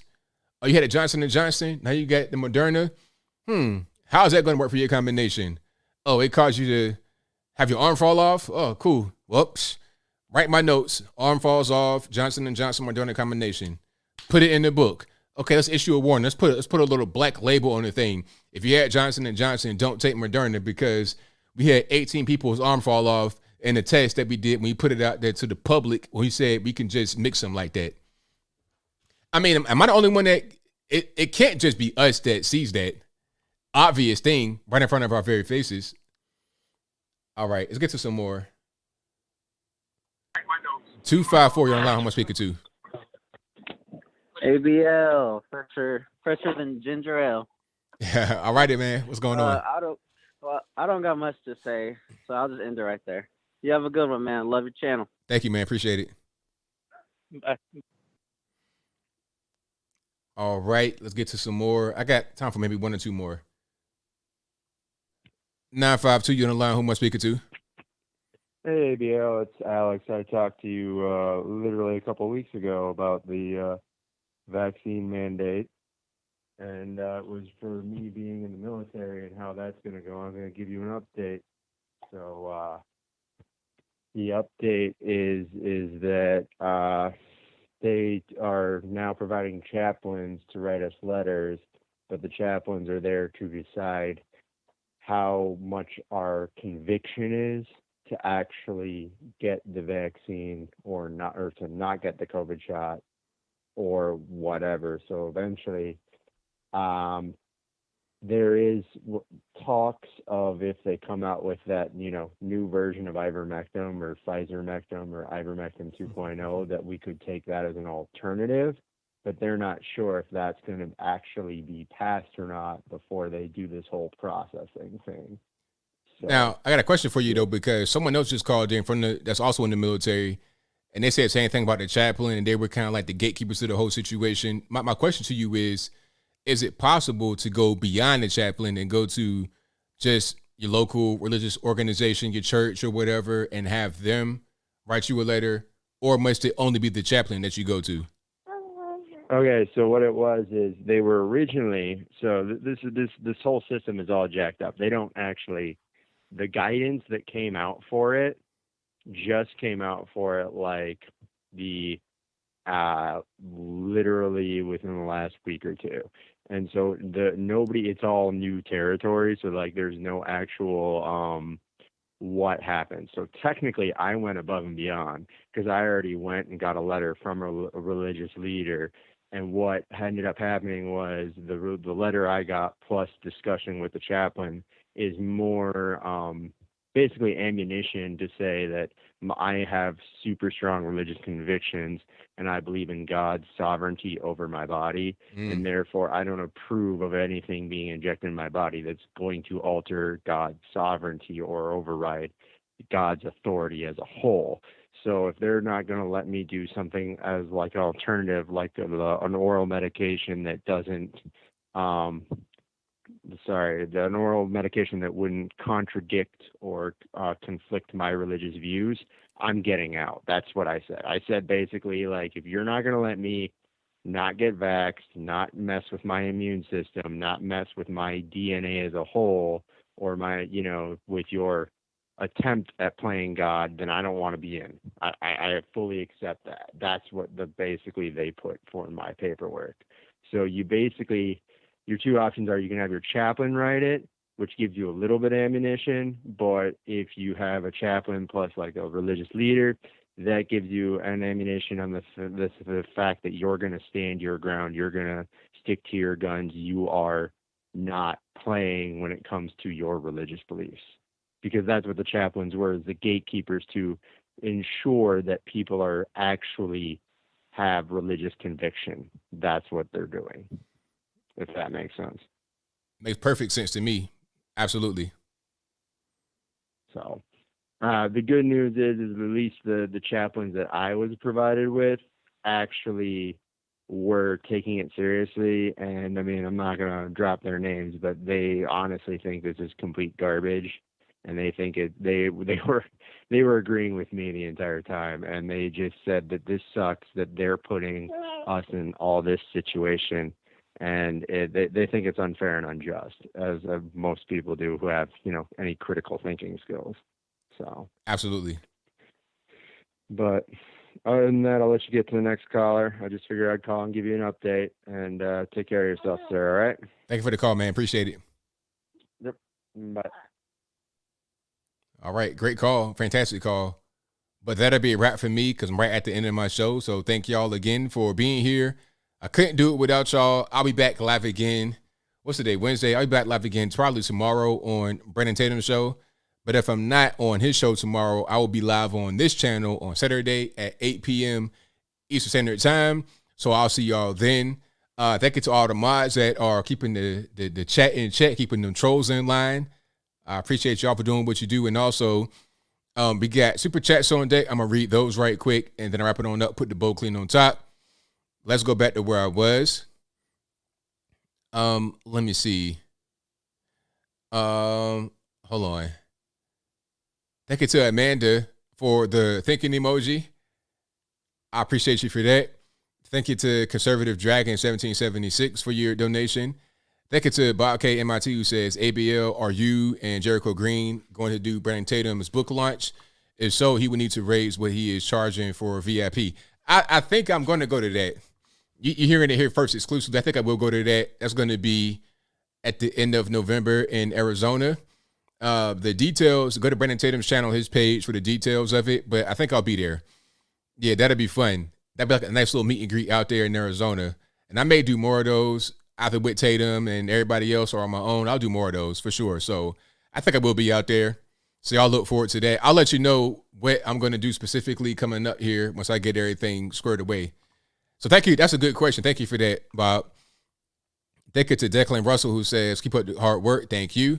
Thank you to Angel who says, hey, ABL, for those afraid of China's hypersonic missile test, America is leading producer of military equipment and technology. Our second line of defense is the two oceans, and 3 is our 2 to 3 million firearms we own. There you go.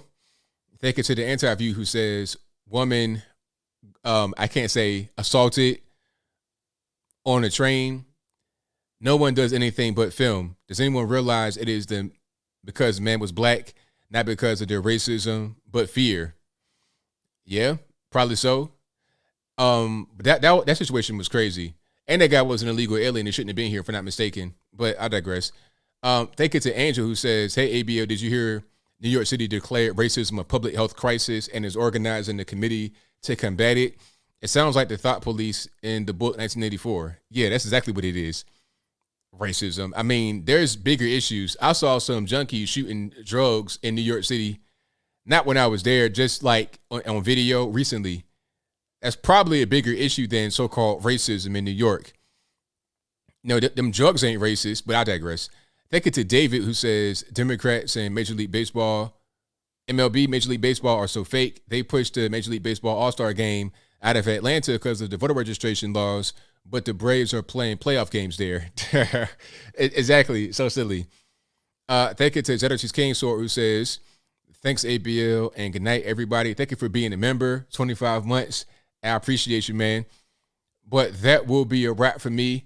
So until next time, y'all be safe. I'm out. And peace.